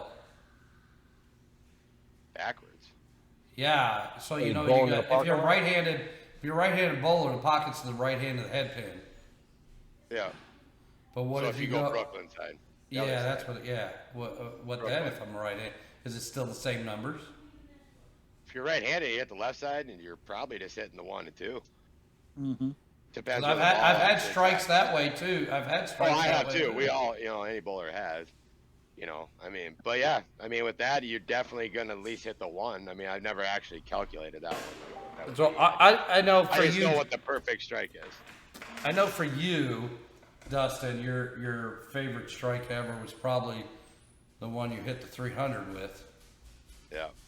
Okay, but me during my, when I was bowling a lot, we would go out and, bowl when I wasn't in a league, and I'd fart around and I'd do the behind the back through the legs. Yeah. And nailing a strike with that is pretty damn fun. Yeah. The 300 one was big. We were actually in our roll-off, so it was big for my team as well. But I guess, if I had to say, like, the biggest one was I was the anchor on our team, and we were in a tournament, and I had to strike out for our team to win. And I got all 3, which to me, that would probably be my me personally, that 300 one was huge. It was an accomplishment, but winning a tournament because the team brought everything down. It was 4 of us. We all struck in the 12th frame or the 10th frame. So we technically bowled a perfect game in a row there. Nice. And they just kept bringing it down, and we actually ended up winning by 2 pins. Wow. Very cool. Very So, cool. to me, that was probably the most exciting one. The 300 one was a rush, a big feeling. It was game 1 of the night. Ended up bowling a pretty good series with it. But bringing that down, watching my team bring it down, because I was like, well, if we're all like, well, we're out of it. So we're like, no, go up and strike out. They're gonna open the rest of their frames, and they did. They opened up the 10th frame. Each one of them did, and we all went down. And luckily, I was working on 2 or 3 strikes in a row at that point. But no, that was probably the most exhilarating, exciting moment or strikes I've thrown. That last one was nerve-wracking. Probably more nerve-wracking than the last one than the 300, just because I knew that I needed it. I mean, 9 would have been fine, but I knew I still had to throw a good ball. I mean, the last strike of the 300, everybody in the lane stop and watch you. Mm-hmm. And me as a person, I would rather everybody keep bowling, but that is like tradition. It's like everybody in the lanes like freeze and basically stand back. And I mean, when I threw the ball in my 300, all I heard was people in the background one time, and that just means one more strike. And it just happened, and you're jumping around happy. But like I said, helping my team win that tournament, finish it out, was probably the most exciting part. Best strike, most exciting strike I've ever thrown. Yeah, best I've done is 8 in a row. I actually subbed on a team about a half an hour west of me in Pipestone back in years ago, and never bowled there, but not for league. And I got started out with 4 in a row, and they brought me a beer. I'm like, okay. Next frame went up, 5th one, got a strike. They brought me another beer. Every strike after 3 in a row, you get a free beer.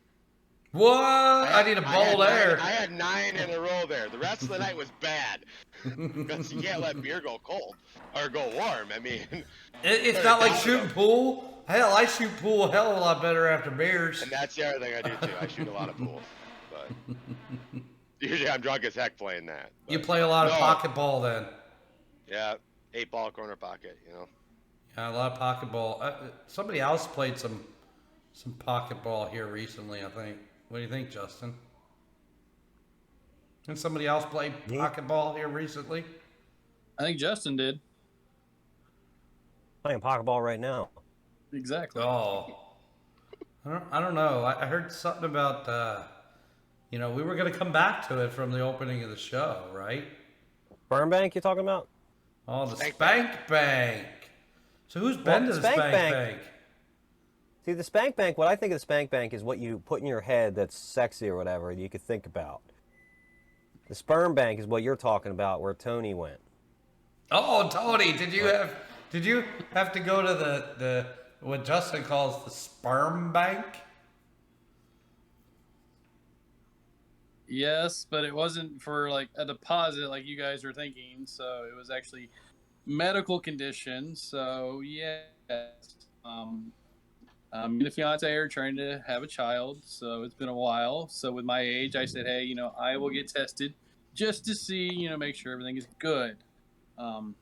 Which is actually, I will say, it's a good thing I actually did do this because I didn't, talk to you guys about it before. But when I first went in to the urologist, they make you do a pee sample just to check everything out. So your urine, I do all that, and the nurse comes in and said, "Hey, the doctor will be back in a second." He comes in, he's like, "Hey, do you know you have blood in your urine?" Oh. Not at all.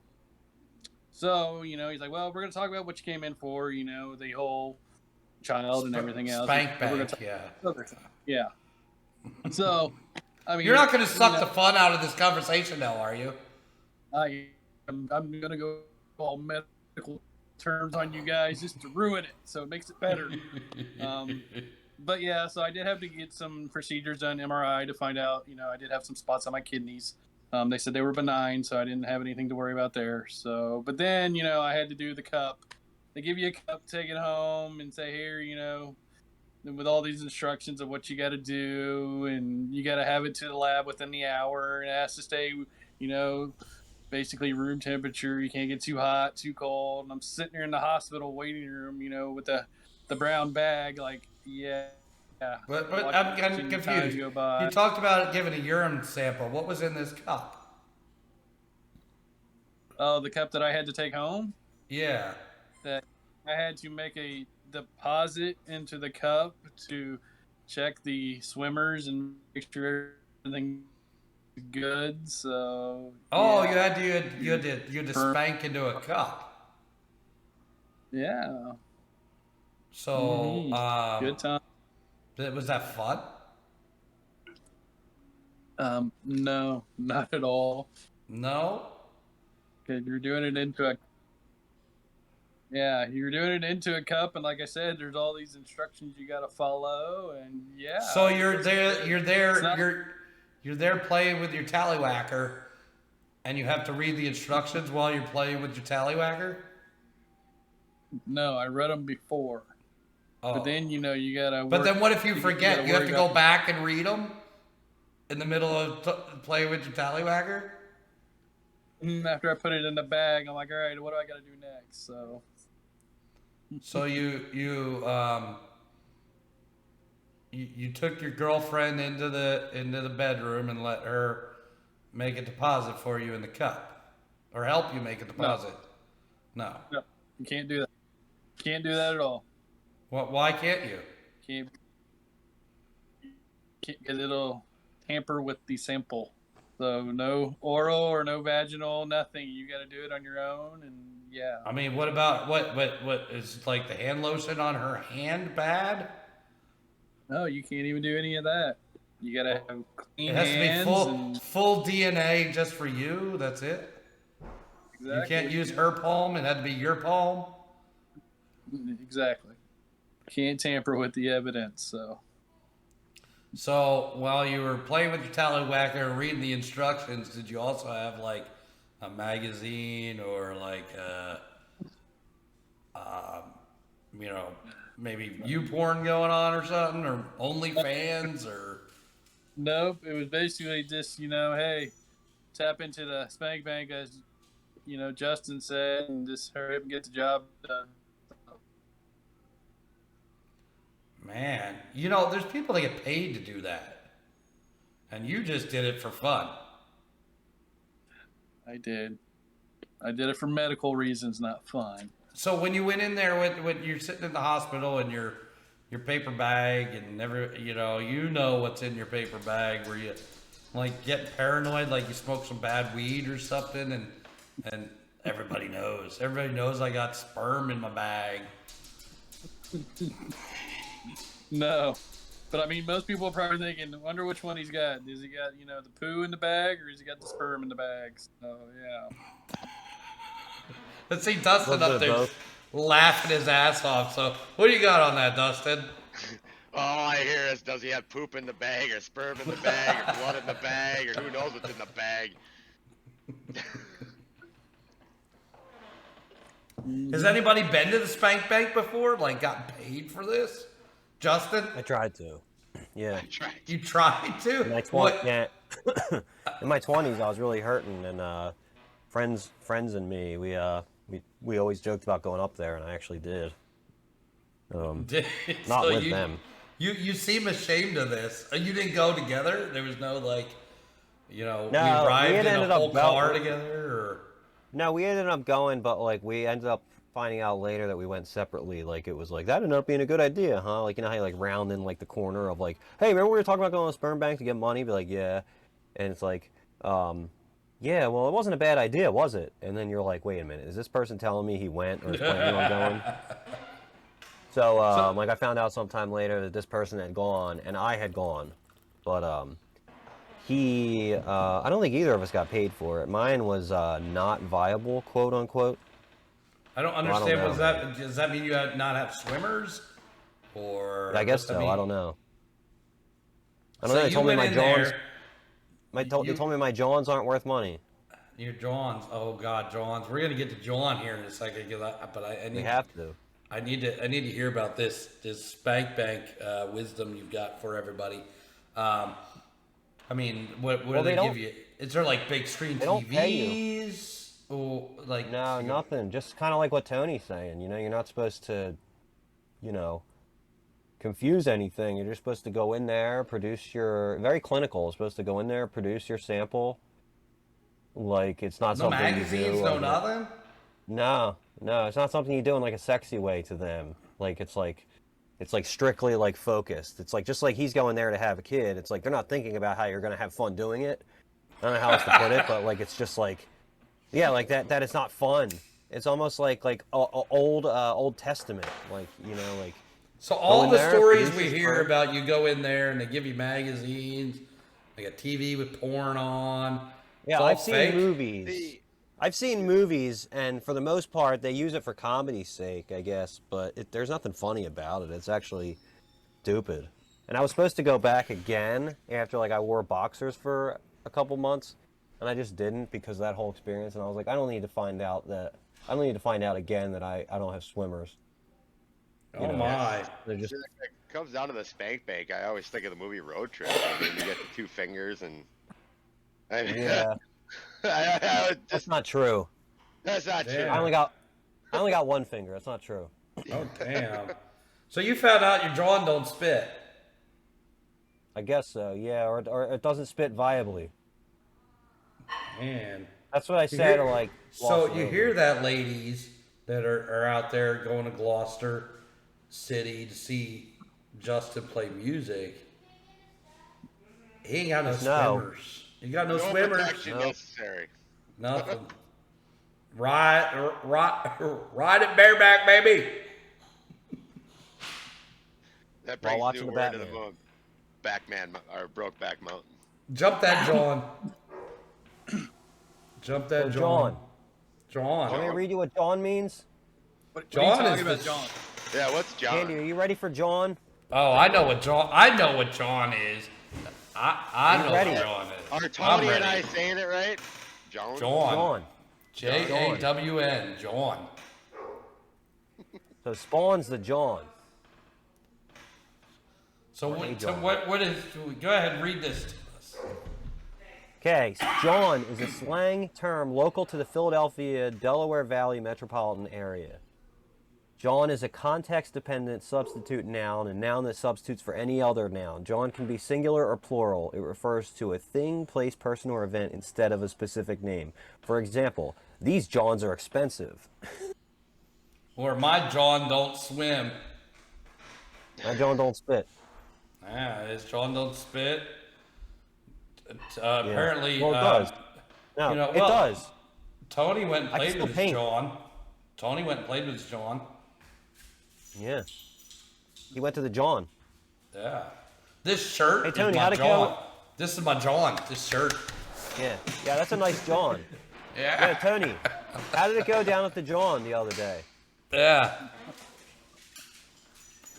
You say that to me, all I'm thinking is bathroom. I go to the John yesterday. Anybody Shit. see you holding your John? When they wonder what was in the John? Oh my gosh. So John is the shit. Like that's what it means. It's the shit. It's whatever you want it to be, and it is. It's a South Jersey, Philadelphia thing, right? Like everybody from South Jersey, Philadelphia knows what John is, and that, like, there's shit that's said or made or done in different areas of the country, but Justin and I know John, right?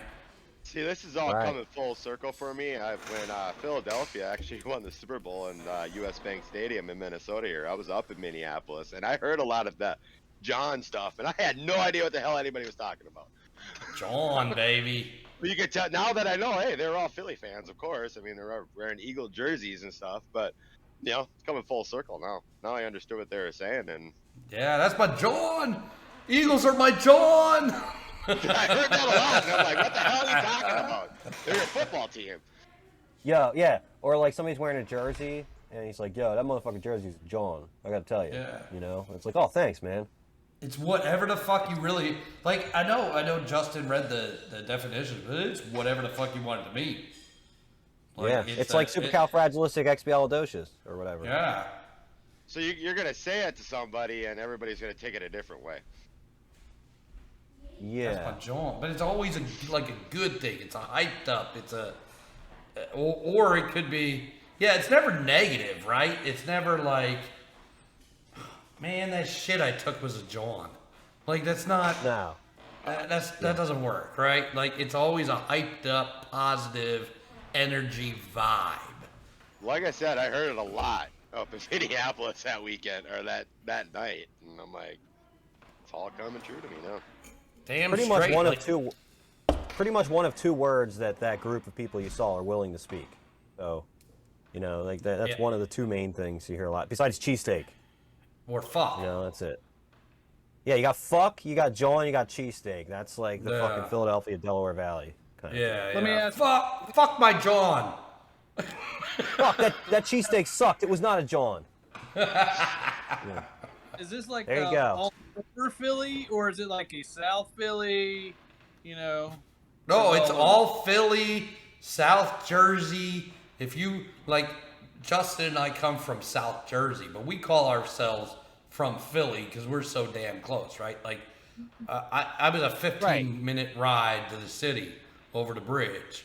Like, you wouldn't tell somebody you're from, you would tell somebody you're from Cleveland, you know? So people have heard of Cleveland. So, like, yeah, you know, you'd say, like, where are you from? Be like, South Jersey. Like, no, that's like Philadelphia area, like 20 minutes over the bridge. You know? Like, that's your metropolitan, so, or metropolis, whatever you call it. So, you know, I feel like a lot of people do that. Because I always, in turn, ask if, like... Well, Jersey's All right, fucking so weird like that, too, right? Like, Yeah. Jersey, like South Jersey... There is 3 sections of a small state called New Jersey. There is South Jersey. There is the middle, which nobody gives a shit about ever, right? Right. And then there's Sure. and then there's North Jersey. You don't ever hear North about Jersey's Mid New York. Jersey. Yeah, they're all New Yorkers. That's where you see the fucking Jersey Shore fucking people, or people say, "Oh, you're from Jersey, you don't have an accent," because it's the fucking North Jersey people that you hear with the fucking Yeah, accent. and they're all New York teams and stuff, you know? Yeah. Where Like, they're the South Yankees fans and Jersey's shit. all Philly, like Yeah. best shore towns. Middle Jersey's basically your gangland, and then Delaware. North Jersey, yeah. Fuck yeah. I Nobody think cares Middle about. Jerseyers go to Delaware or something. I don't know. They Yeah, go. fuck knows. So What's you like over guys- there? More Pennsylvania? Yeah. So you guys are from like South Jersey, but how did it ever come that the Giants and Jets play in Jersey and not in New York? Why do they play in Jersey? Because they know they're going to get the North Jersey fans anyway. So, you know, that's most of what New York fans are, is like mostly Northern Jersey. And honestly, the Meadowlands where they play That's is in literally Jersey. over the fucking bridge. Okay. From Just like what's it called? From like Manhattan or whatever, right? So, Well, yeah, that Statue of Liberty is in Jersey. yeah, No. it's not New York, But it's but it's on on their the license plate. but it's on the New York license plate. Yeah. Okay, I never knew that. Yeah, it's technically in New Jersey waters.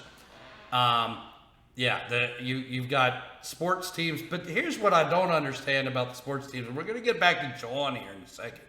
But here's what I don't understand about sports teams. So you had the Meadowlands, which had the Giants, the Jets, and the Devils. And why the Devils are called the New Jersey Devils, and the other 2 fuckers are New York. However, the Jets, technically, on paper, are the New York, New Jersey Jets. Bit much. How many teams? How many hockey teams are in New York? How many hockey teams have the New York name? New York Rangers and Buffalo Sabres, I think, are the only 2. And Islanders. Islanders. I forgot about the Islanders. So 3. Yeah. Forgot about the Islanders. That's a good question though. What fucking state has the most pro teams? I'm sure you guys know. Just California. yeah, just overall. I mean, I would say California, probably, or New York. It's either I would say California or New York.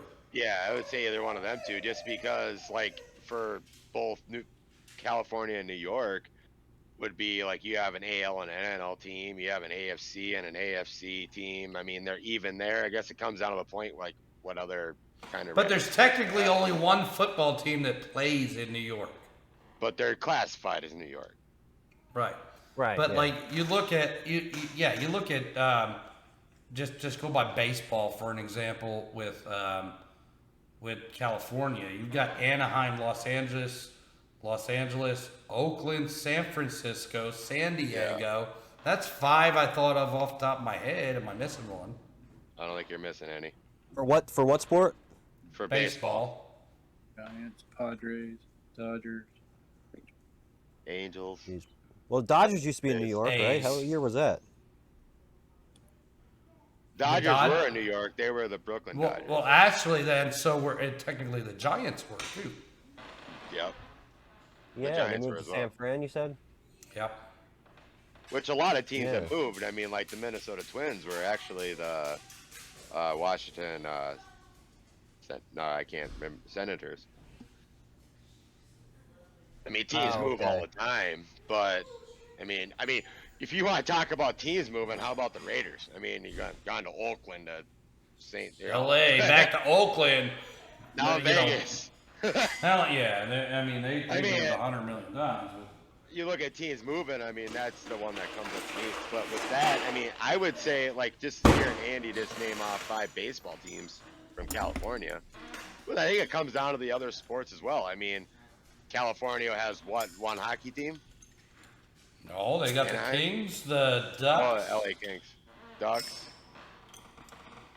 Sharks. Which Sharks. the Ducks came from the Mighty Ducks. Yep, they were Disney owned at one point too. Yep, they were. Wait, Disney what about owned. the Kings?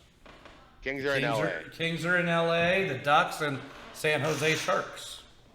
I thought it was Sacramento Kings. Is that not a thing? Basketball. That's basketball. Oh. Shit, Yeah. okay. Okay, yeah, that's how little I know about sports. How about basketball free throws? You guys good at those? Shaq's I don't not. understand. Yeah. I just don't see like I just don't see how like every single pro player at least does that like almost 100%. Like I almost feel like you have no business playing basketball if you can't hit almost every free throw. Like while not, not nobody's in your face or anything. You're just like you're just up there, you can dribble as long as you want, you can plan it out and shoot it. I mean, what factors into that? Well, that's the big problem. I got a problem with basketball and why I don't watch it. Generally, at least on the pro level, is you've just got big men that stand under the bucket and can score, and you call them superstars, people like Shaq, right? Mm-hmm. But you actually make them shoot the ball, they can't shoot it. Right. Well, So, Shaq very famously can't right. hit free throws. And he's not the only one. Anthony Davis is another one, isn't he? Yeah, there's a lot Yeah, of like- them actually. Yeah, like who But they just has like a paltry They stand. They're record big of that? dudes. They stand under the bucket, and they score a lot of points because you can't defend them without fouling them. You foul too many And they're times, such you're out of prima the donnas game. too. But they You know? there was an AD rule. It was what, foul AD just so Anthony Davis just so he'd go to the line because you knew he'd miss. Well, that was Hack-a-Shaq Well, back. There was then. Hack-a-Shaq Hack-a-Shaq, too. Yeah. So, Yeah. I mean, we when I was in high school, I mean, we were we kind of looked at free throws as, hey, they're easy too. But what we started doing, our gym coach, our gym teacher, and our basketball coach started putting us on blocks at the free throw line. Like you get used to shooting them at your angle, but it's actually harder to make them the taller you get. Mm-hmm. The angle is that much different. I don't know I don't know the math and all of it, but when they put us to like 7-8 feet tall, it was like you couldn't you could sit there for 2 days and you wouldn't make half of them. Can't explain it. But you put us back down where our height is, the shorter people can actually make more free throws than the taller people. Don't know why. I just thought it would have been because of your memory muscle just from that angle. So Well, and that's what we thought too, but we did it for like a week straight. I mean, just constantly just playing with this. And I mean, we all try to set it like 7 foot or 7'5", somewhere in there, because everybody has a different height. But it was weird. It was, I mean, So I we got all two took things 10 on that. free throws a day. I got two things on that, right? So there's two schools of thought, and they both come to my head as a non-basketball guy, right? First of all, I'm small, and second of all, I'm white, and I can't jump. I am the movie, A white man can't jump. right? But so first of all, when shooting a basketball, it's all about the arc, right? And the arc of the ball helps it go into the basket. as well as the arc of the ball. If you miss, you know, it can hit the rim, bounce up, and go in, right? Because of the arc. If you're taller, you don't have as much arc. Okay, so you're almost firing the ball straight ahead at the basket when you kind of think of it, because maybe you're 6'7", 6'8" on a 10-foot rim, but you got that ball, and by the time you're releasing over your head, right, you're higher than your 6'7" or whatever. So now you're firing the ball straight at it. That's one school of thought of why that would be the case. It would be harder. The second school of thought is you're a goddamn professional. You've been doing this your whole life. You've been that tall since high school. How come you haven't perfected this yet? Because all they're worried about is slam dunking the ball. Yeah, you find a way to make it work for you, you know? Yeah, like Tony said, muscle memory. Like, you get, like, no matter what your issue is, like, if you do it professionally, like, I shouldn't feel like I'm watching, like I was playing the other night and there was a basketball game on and I just kept looking at it and I'm like, this guy kept going up to the line. It must be the guy you mentioned, I don't know. And like, he kept going up to the line and it just seems like they kept sending him up there because he misses. And I shouldn't be playing guitar, like focusing on a Men at Work song and still be able to think, holy fuck, I would make more of these shots. You know? And I'm playing a guitar in a bar and I'm not on fucking NBA. Mm-hmm. Like, literally. I haven't touched a basketball in like 2 years. I'm sure I'd have I'd have better than him, the game that I was watching. But we keep making a list of like what we're gonna do when we do one of these live. Free throws might have to be one of them as well. Yeah, we might have to have a free throw contest between the four of us when we all get together and do a live show. Might have to invite some of our fans to get in for, you know, a prize, but like, we got bowling now, we got free throws, golf, you name it, we got it. Wrestling matches. Dude, we had to have like a bowling episode, like, and a free throw basketball episode. You could even just remote in, like, get the videos ready for the next time we want to talk about it. Be like, here's my 10, you know? Well, here's a good thought.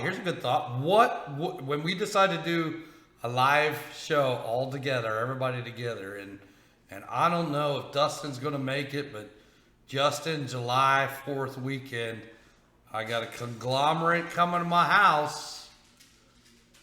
Might be the opportunity to do it.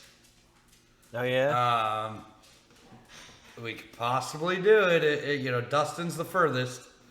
I'm on the fence. 4th of July weekend is pretty tight for me here. I light fireworks off for our fans at our Hadley baseball games. We're trying to work something out, but we don't know what's going to happen. Well, Tony does try to blow us up here, too, so we will have a fireworks show. Well, I might be able to teach him something. Yeah.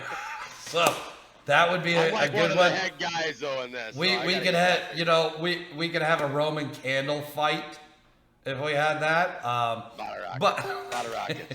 You know. What, are we turning into Jackass? But here's the big thing, right? What would everybody out there listening to us like to see us do when the four of us finally get together? And I'm wondering, how could they tell us how to do that, Dustin? I believe it's BACCtalkUS at gmail.com. BACCtalkUS at gmail.com. And Tony, if they do that, and you can tell us what that is again, but if they do that, what's going to happen and what could they possibly get?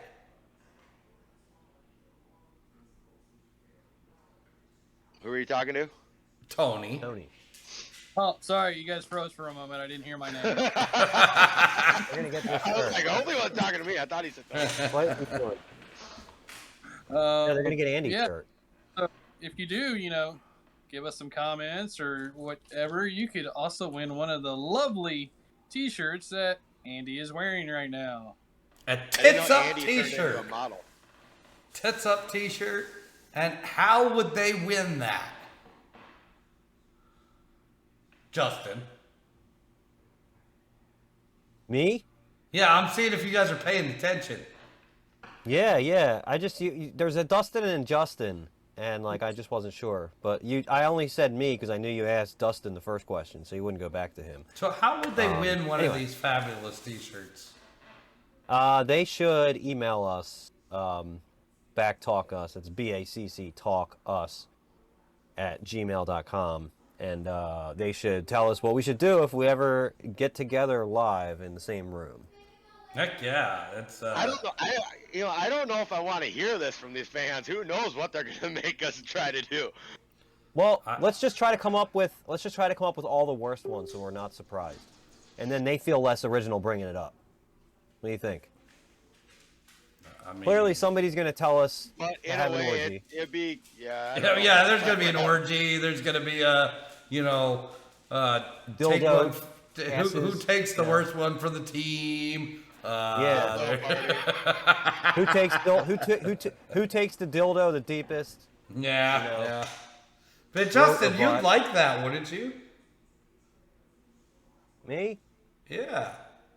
Well, it's just good to know that you're good at other things. It's good to find that stuff out. All I know is that sounded like a good song. You should write a song about that. What? Who takes a dildo the deepest? Throat or butt? The first dildo's the deepest. First dildo's the deepest. That's all that went to my mind with that song. The first cut was the deepest. I mean, Yeah, we're gonna be the next. Peanut Butter Playground's gonna end up being the next Weird Al Yankovic. I can play some awesome drums if you need me to. I always thought it'd be a good idea since Weird Al already did the parody thing. You change it slightly, and this will still work for us. You make it Dirty Al, instead of Weird Al. Mm-hmm. And then you just take all these songs and you make them as dirty as possible. Because Weird Al doesn't really curse. But you don't call it Dirty Al. You still call it Peanut Butter Playground. We got to reunite. Oh yeah. So The two losers on the that's side. me calling on Kopi and Brown and the guy who fucking we don't know his name. He's probably like in Creed or something. Yeah, probably. Probably one of those guys. You never know. Yeah. Oh, he's the lead. It's the fucking lead singer of Marcy's Playground. It is, dude. It is totally. Totally He stole did kinda our look like fucking him. shit. He was I don't hanging even- around downtown by himself. Dude, I wasn't like drinking or smoking back then, so like I don't remember this guy. Maybe I was just too enthralled with the chicks at that time. I didn't notice dudes. I didn't know we had some dude in our fucking band. Like, what the fuck? Oh, dude, he was on the Wings with us. Like, he played like a couple people before us. He's like, can I play with you guys? Can I just jam? I don't even know. Like, I don't even know if it was more than that. You might have been already. Did we like, do anything besides jam? He got up there to jam. He had an electric guitar, and I think Kopi or somebody said, "Hey, do you know the key of blah blah blah? Can you noodle in that?" Or he said that. He's like, "Just tell me what key the song's in." Fucking noodle. And When I usually, hear noodle, that means like I got a chick and we're noodling. I didn't Well, know that was like a lead player, mostly a harmonica or guitar, will be like, "What key is the song in?" And then he knows he can just kind of wherever, like it seems like somebody's not singing. So and that's what called we did with noodling? him. Yeah, he noodled over it. He was Maybe I'm thinking of canoodling. canoodling. Yeah. Well, he was trying to canoodle with girls in our group. So why did we No. have him if he was trying to canoodle my girls? Because they wanted to canoodle him. He was just like being like new and mysterious. He wasn't doing anything wrong. because you needed your wingman in this case. You needed to get rid of Amazon. Well, I was canoodling the girls I didn't know, so I mean, I guess it's all right. Exactly. I only tried to canoodle the girls I knew when we weren't on a retreat. Right. Any port in a storm. Yeah. Yeah. You didn't bring sand to the beach, So I'm just wondering what these people are going to email us. I'm wondering if we're going to have to run a race, like, and just not stop, kind of like Forrest did. Yeah, well, I'm saying we talked about how we always begin our shows. This is how we always end our shows. Let's go. Must be time to go, guys. Must be time to go. Unless Justin's got something else for us. Yeah, You what had do you something have else, I just want didn't to you? know. On the way out, I just want to know what you guys do in the summertime. Do you do something in the summertime months every year that you look forward to? You've got any plans coming up? Any spontaneous shit that you're gonna do for the first time? Let me know. So I got a What do you big think? thing that's coming up. I do have a big thing, and I need to give a shout out too. Not that big, Andy. Calm down. That's in my pants. But Right. I do have to give a shout out, and I've got a big thing coming up, and during this big thing, I'm going to be not only promoting BACC, which anybody who knows me, and you guys will get to know me more as this goes on, but BACC is me. BACC actually means my household family members, right? So BACC is Brendan, Andy, Christina, and Chase. That's a trivia question for you folks out there. Who wants a T-shirt? How could they get It's a gonna be on the T-shirt? quiz. Answer the trivia question, Dustin. They can email us at BACCtalkUS@gmail.com. That's right. So answer the trivia question. Trivia question is, what is BACC? But I'll be promoting BACC, which is BACC Charities. Okay, we do a lot of charity work. I know we like to get on here and have a lot of fun, right? We have a lot of fun, but we do charity work on top of it with BACC Charities. You can go to BACCcharities.com. One of the big things we did, which you heard on the last episode that was dropped, was Dean Webb and his, military and what BACC did for him and his PTSD. BACC is also BACC Barbecue, which in the mail dropping this week is something going to a special winner, wife of one of our hosts here. Won some BACC merchandise. That's been going to Dustin's wife now. But BACC Barbecue. That's what I like to do, Justin. I like to barbecue during the summer. But the big thing I got coming up is I will be going to Nashville Super Speedway here and seeing the NASCAR race. I will be meeting up with my good buddy Jeff McConey, who anybody in the iRacing world, and you better be on the lookout in the real racing world here now, is McConey Setup Shops, and Jeff McConey is coming through. They are the top-notch setup shop in iRacing, and they're doing so much in the real racing world now. But that's Jeff McConey, and he just sponsored our Vets race for tonight and is going to give a sponsorship to our race winner, which you can see here. You can watch that race here on BACC Sports. But I'll be meeting up with Jeff, and we'll be perusing the NASCAR peoples with BACC Talk and stuff. So that's what I'm looking at. No, it was long-winded, so I'll let you other guys go. Dustin, what do you got this summer? I guess for me, I work at my local track and me and my wife run our broadcast, so I'm on the board of there now. So that takes up a lot of my time in the summer.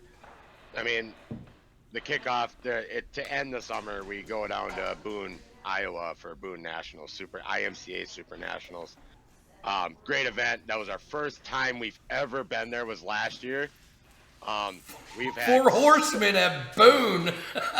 we had so much fun there. We went down for 3 days, and we're hopefully planning on getting down there for the whole week. It starts Labor Day weekend, and it goes all the way through the next weekend. It was by far the best experience at a racetrack I've ever had. Over 1,000 cars show up for this event. It's such a good time. That's the highlight of my summer. To end the summer, I mean, the highlight of the summer is working at my local track, going to every racetrack I can, dirt, asphalt. Never been to an asphalt track, so that's on my bucket list. But we do a lot of dirt racing around here in Minnesota, but the Boone Nationals, if anybody loves dirt racing, that is the place to be Labor Day week. Get out there, check it out. There's always some fun shows at night if you guys want to check that out. So Dustin, I was gonna go there, right? If we got the 4 horsemen of BACC Talk together at Boone National, we could probably have a tick contest. Am I wrong? Oh no, there's some nice titty contests there every night. Pretty much every night they do a wet t-shirt contest, and it's not just t-shirts. So great time there. Like I said, anybody that wants to go check out awesome racing, you can always check them out on IMCA Racing or imcatv.com. They hold the event. You can pay one fee all the way across. I'm just giving out their plug because they do a lot for me. I do a lot for them as well. But it's by far the best dirt racing event I've ever been to. Saturday night is the climax of it, and they start 3 wide, 15 rows deep on this track. And most races go green all the way through because it's the best drivers on IMCA. Shit. Tony, when you reached your climax, were you 3 wide, 15 rows deep? Yeah, I definitely was. But no, I mean, I was kind of long-winded like Andy there, but that's my summer. I mean, I work at my track. We go to every racetrack we can. Watch our local Hadley team. Just 5 miles away from us. Grew up in Hadley. Amateur baseball is huge in Minnesota. There's a lot of teams, and if you make it to state, it's a big thing. So that's a big thing when it comes into August at that point. But just hanging out with friends and family is the big thing on that. I mean, that's what everybody needs to do. It's the best medicine anybody could ever have. Just having fun and never know what's going to happen next. Tony, what do you got? What's your big thing this summer? Or what do you look forward to in the summer? Nothing. Not Spank, trying bang. to hit that.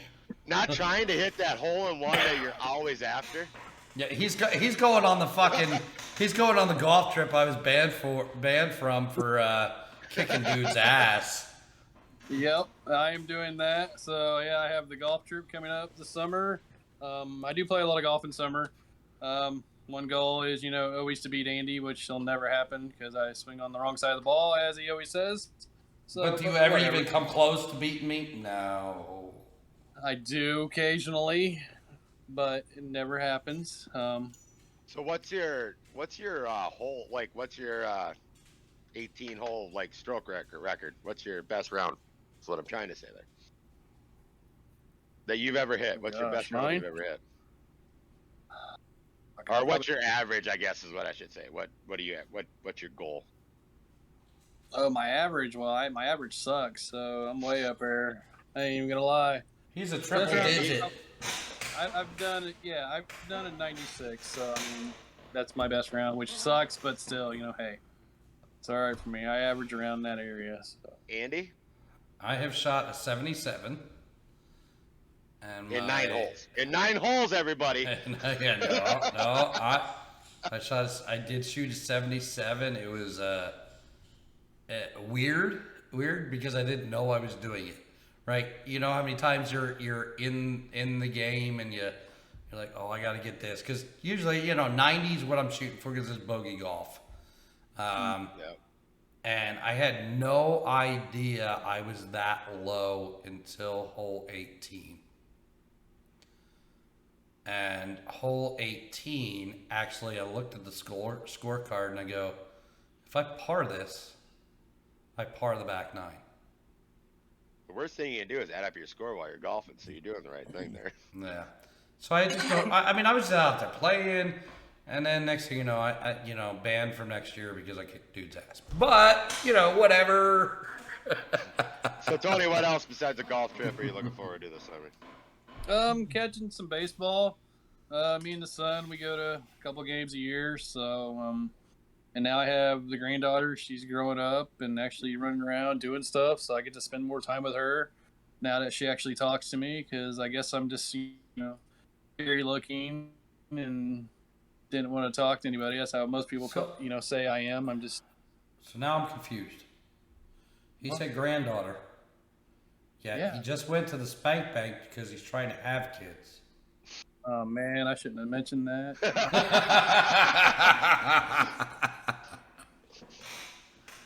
So you could actually have a kid that's younger than your grandchild. Yeah.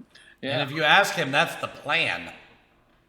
Well, just saying this, there's a family that lives in our area that did the same thing. So nothing wrong with it. You do what you got to do, buddy. Justin, what do you got going on this summer? What's your big shindig? I have a pretty big live appearance that's happening in August. Other than that, I don't really like the beach. There is a house in South Carolina I might get to at some point, but you know, who knows? It's rented out a lot, so nothing really. Kind of like Tony, I don't do much differently. So what's try this to big avoid the gig heat. you're playing? Let's hear about that. Yeah. August 9th. August 9th, probably going to be a super hot day. I'm playing down at the waterfront, basically, of Gloucester City. So you're kind of splayed against the Walt Whitman Bridge.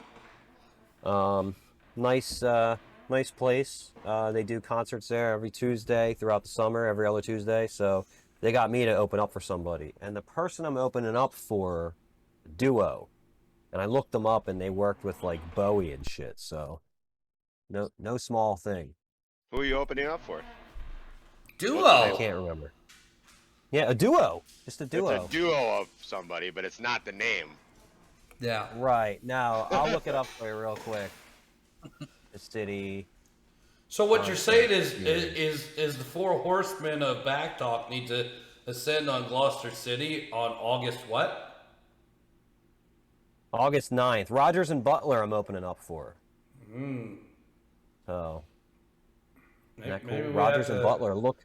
Like the three of us could have a fucking show while you're playing and make fun of you and shit. You should.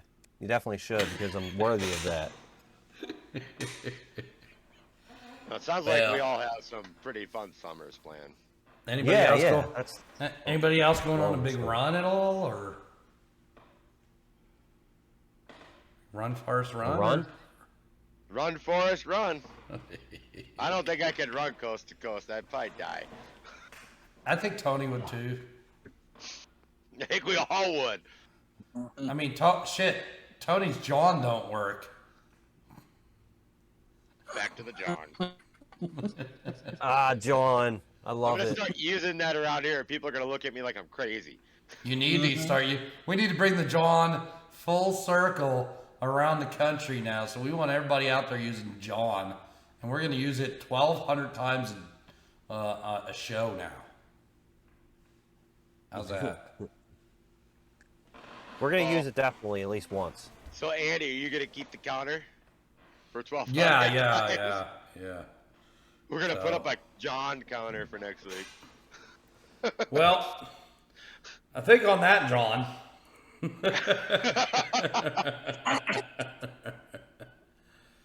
Gentlemen, it's been a pleasure. To all our listeners, it's been a pleasure.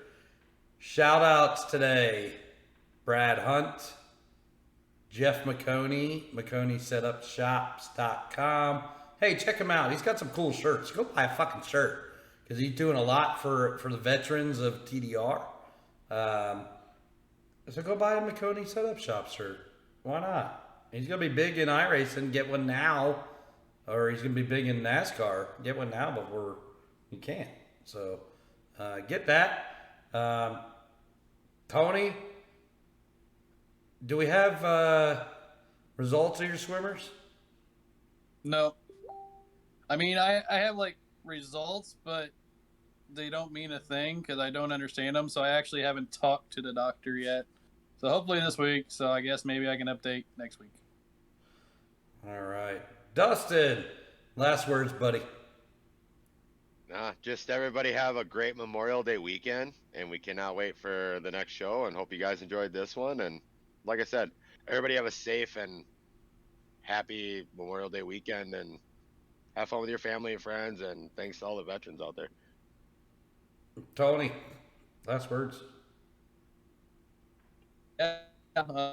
um, you guys, you've been great to us, with all your support we've had so far. We appreciate everything you guys have been doing for us, downloading, checking us out on the YouTube, listening to the podcast. Just make sure you send your thoughts, your comments. It doesn't matter whatever you guys think. Just send it to BACCtalkus@gmail.com and put it in, win that t-shirt. Justin, you had a lot of big things today. So, what you got? Last thoughts, buddy. Hey, check out It's Thursday show on YouTube. It's a show I've been doing since 2013. I'm going to ask Dustin to say a number between 1 and 42. 23. 23? Yep. 23. All right. Well, that episode will be available to watch on It's Thursday show if you look that up on YouTube. It's Thursday show. And thanks for listening, everybody. And what everybody else said, BACCtalkus@gmail.com if you want to send us anything whatsoever, especially if it's related to all the stuff we already asked you to email us for. Like, what should the four of us do to each other in a room? It doesn't even sound right to ask. There's not even any right that doesn't even sound right. Well, See, it's already going to be like dirty. I want to be in the back of that line. We want to hear how raunchy our fan base is. And speaking of that, I am working on it. And one last thing I want you to email us, yes or no. I am working on getting some of these OnlyFans girls to come on and do an interview. You want to see that? Let me know at BACCtalkus@gmail.com. Let us know. Do you want to hear from these OnlyFans girls? Why they've got an OnlyFans or whatever. So let us know. On that note, guys, thanks for tuning in. We appreciate everybody. Brad Hunt, Jeff McConey. Thank you, Dustin, Tony, and Justin. I can't wait to see you guys until next week. Everybody, good Memorial Day. I'm not sure Memorial Day is happy, but have a good, safe holiday and tits up. Tits up.